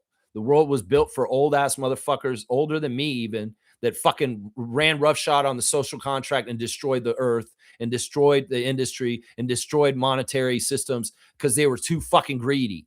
So I'll join you guys with the pitchforks and torches, younger generation, and let's burn this whole fucking thing down, because they did not protect the system for the commonality of all the young people. You do not have the prospects that the people had in the 50s of a 2-car garage on one job and all this bullshit, because people got too damn greedy. So let's get to the streets, young people. And maybe they have to brain rot them so they won't be ready to come and get them for the fraud and the fucking selling out of the future for the kids, for the fucking greedy ass, fat ass pigs in the fucking generation above me. Yeah. And even some people in my generation that did this shit too. So yeah, I think that might be what it is, that Canadian. That's right. That's right. It's right. It's Isaac saying it's so we could say Yak is back. I don't know. Oh, you mean because he was out? Okay. Kareem saying this: when I got life insurance with my wife, the adjuster always said that anything boat or water related things will be heavily investigated. Yeah, they better be. And Slick Easy saying the 911 call was recorded and the guy reported a Cascade washed up on shore and someone was lying dead in the boat. Very strange circumstances. Wait, he was in the boat? They said he drowned.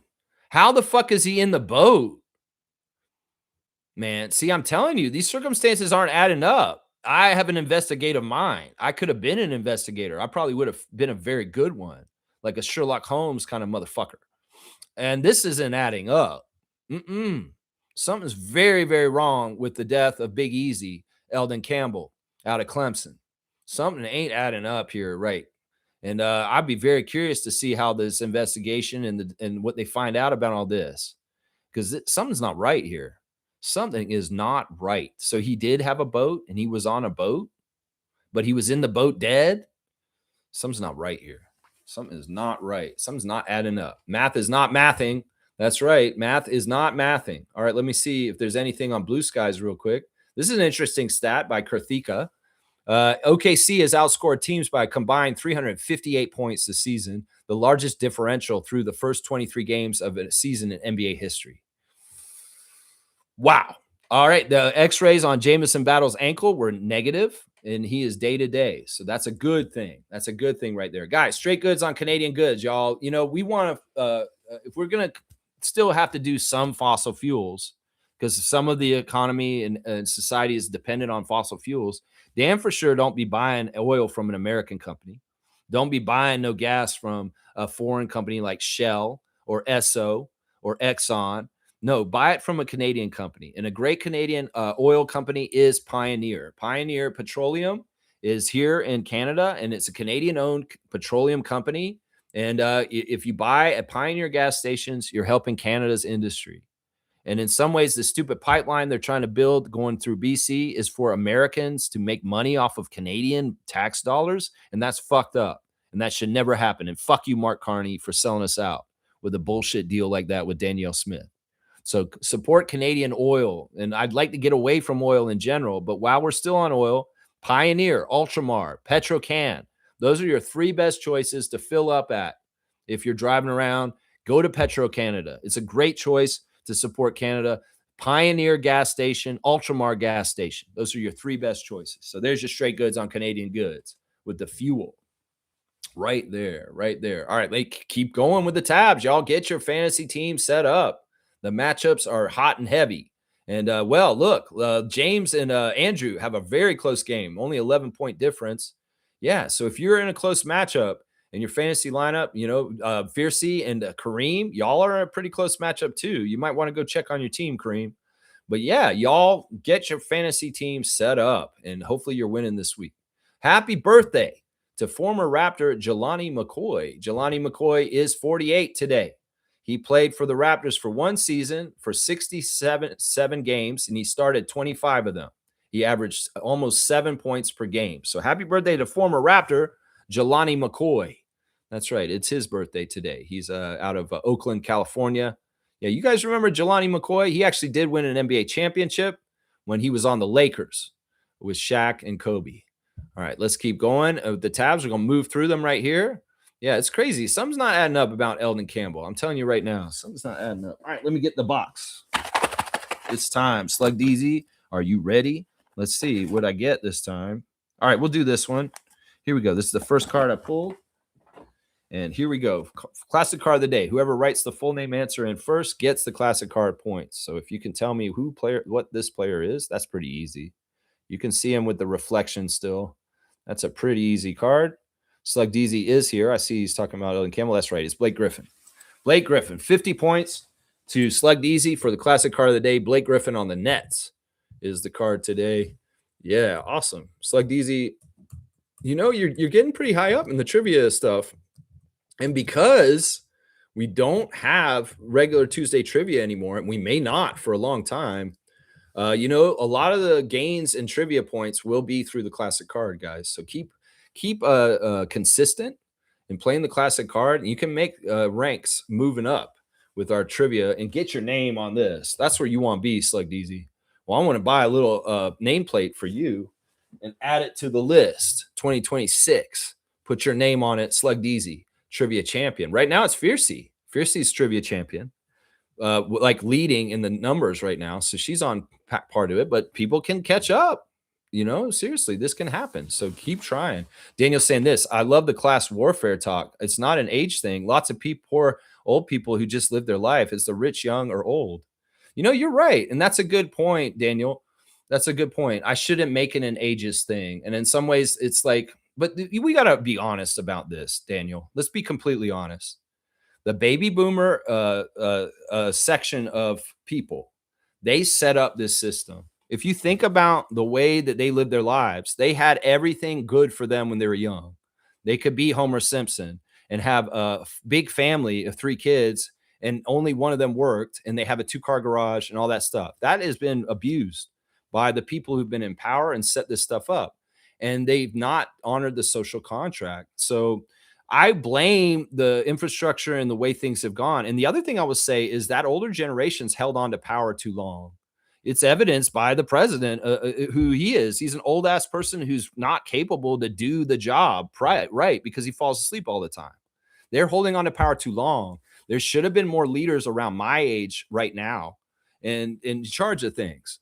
So it's a messed up system that has been abused, and greed has just been killing it more and more. And capitalism and corporations having more political power has been a huge problem. But you're right. I shouldn't make it about ages, because there's young people that are probably enforcing this system and love it because they're playing within it in really fucked up ways themselves, just as much as a very old person doing it too. So their range go all the way down. And you're right. There are older people that are victims of the system also. So, but I want to say that the people that have been charged, the people that have directed society to be at this point with the rules and the government and the way corporations and oligarchs are ruling things right now, everybody's to blame to a degree, because we allowed it to happen. Whether we didn't vote, we voted the wrong way, or we tried to fight it and it still didn't change anything. So at some point, what's going to happen is it's going to be so hard on everybody collectively as a whole that we're going to fight back and we're going to fuck them up. I'm telling you right now. This is why these motherfuckers are building bunkers all over the place, because they know the mass of people will get fed up at some point and something may happen. That's why they try and keep us distracted with Survivor and NFL and sports and all kinds of distractions, celebrity stories and bullshit like this. Because when people get together and they organize and they figure out exactly how fucked up things are, they're in trouble. So there's a lot of this happening. And, Trump in some ways has agitated it with his ICE raids and his really, really anti-human stances, anti-people, anti-democracy things that he's doing, that people are pissed off more than ever. And, well, they're going to get what they get, because honestly, there should have been a social contract with the common worker and the allowing of everybody to have access to a good life. But there's not anymore. The dreams that the parents that our parents and grandparents and people before us had are not achievable for people that are young now, and they should be pissed off. And like I said, I'm in there with them, because I know what's right and what's wrong, and this system has been wrong for a long, long time, and it started with Ronald Reagan, and it's only gotten worse. This is very mirroring 100 years ago and the Great Depression. Similar shit happened. Hitler rose to power. Trump rose to power. The Great Depression happened because oligarchs, people that were very rich, like Rockefeller and people like that, abused society. And the people got pissed and they fought politically back, and the New Deal happened, and FDR and all that happened in the 30s, in the 1930s. And we got some of the best social programs and some of the most progressive stuff happened to the United States during that period of time. In fact, a lot of the stuff that they laid in at that point stayed to this day, but some people will tear it away, the New Deal and different things that we did. Well, history will repeat itself.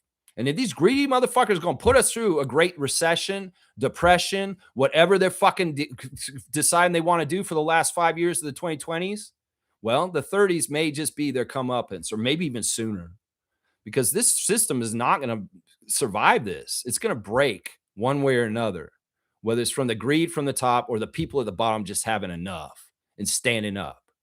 So, yeah, it's one thing, one way or another, something's going to happen. If they sedate us all with bullshit distractions and say, oh, no, don't pay attention to that Raptors freak. Pay attention to your Raptors. Don't pay attention to the rest of the world and what's going on politically. You know, they may be able to get a fast one past some people, but at some point, everybody's going to feel real pain. In the United States, it's going to be healthcare wise. They're going to see an ant die that didn't have to because health insurance was cut. They're going to see something stupid like somebody died of measles because there's anti-vaccine people in charge of the Department of Health in the United States. They're going to see stupid shit that happens in their own lives personally, and it will motivate them stronger than ever to fight back. And there's going to be more and more of this coming. It's more and more of this coming. They're pissing off so many people right now, and they know it. In some ways, they want to see how much they can get away with, the oligarch corporate class. Well, keep pushing, motherfuckers. You're going to find out you pushed everybody too far already. And if you push even more right now, you're going to get it. Trust me. They're going to get it in the end. Trust me, man. They really will, man. All right. Yeah. And once again, they don't divide us. They divide us by trans issues, this issue, Democrat, Republican, right, left. You know, it's really a class warfare. It really is. It's a class warfare. And there's a very high established class that is absolutely a minority. And they're absolutely just building a word for themselves. And everybody in the middle class, even upper middle class, is going to feel it and get pushed down. And they're not going to like it. And that's where the problem is going to start for those people that have been pushing everybody down.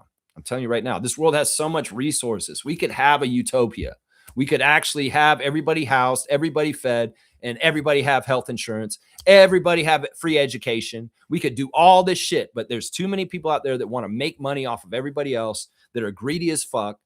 And then certain things should not be commodities to be sold on the market, like single houses for people that are families. Corporations buy them up, jack up the prices, and nobody can fucking own a house. People are pissed about this, and this will all change. And if you're part of the problem and you don't like what I'm saying, well, watch out, motherfucker, because we're coming for you, is what I'll say to that. That's right. That's right. Right there. That's right. Mr. Roger Raymond saying rich are trying to return to feudal system delineated by peasants and landowners. Yeah, for sure. For sure. There's all kinds of shady ass shit they'd like to do if they could get away with it. Racist ass shit. All kinds of stuff, man. And I could talk about this for hours on the day. I'm very much an expert on a lot of this stuff, having studied sociology and all kinds of things about society. Yeah, we could go on about this all day. I appreciate you, Roger Raymond. All right, guys, let's finish up. It's 2.5 hours. Why not? We'll finish here. Raptors, you looked horrible last night against the Hornets. It sucked.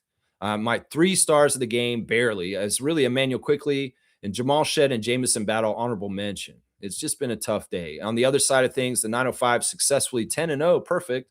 AJ Lawson, Elijah Martin, Tyreek Key, Chucky Hepburn, and Olivier Sarr. You are my guys that I am picking as the stars of the game.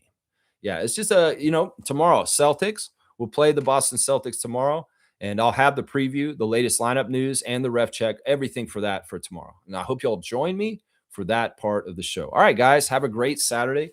Get outside and get some fresh air. If it's not too snowy outside, maybe you can enjoy that. And yeah, raptorize your day like Nab Bhatia. It's, do the right thing. In some ways, once again, the biggest fight in our lifetime is going to be between choosing people or profit. And all the people that are choosing profit and only give a shit about money and bottom line, you're fucking soulless pieces of shit. And you need to start thinking about the humanity behind your decisions.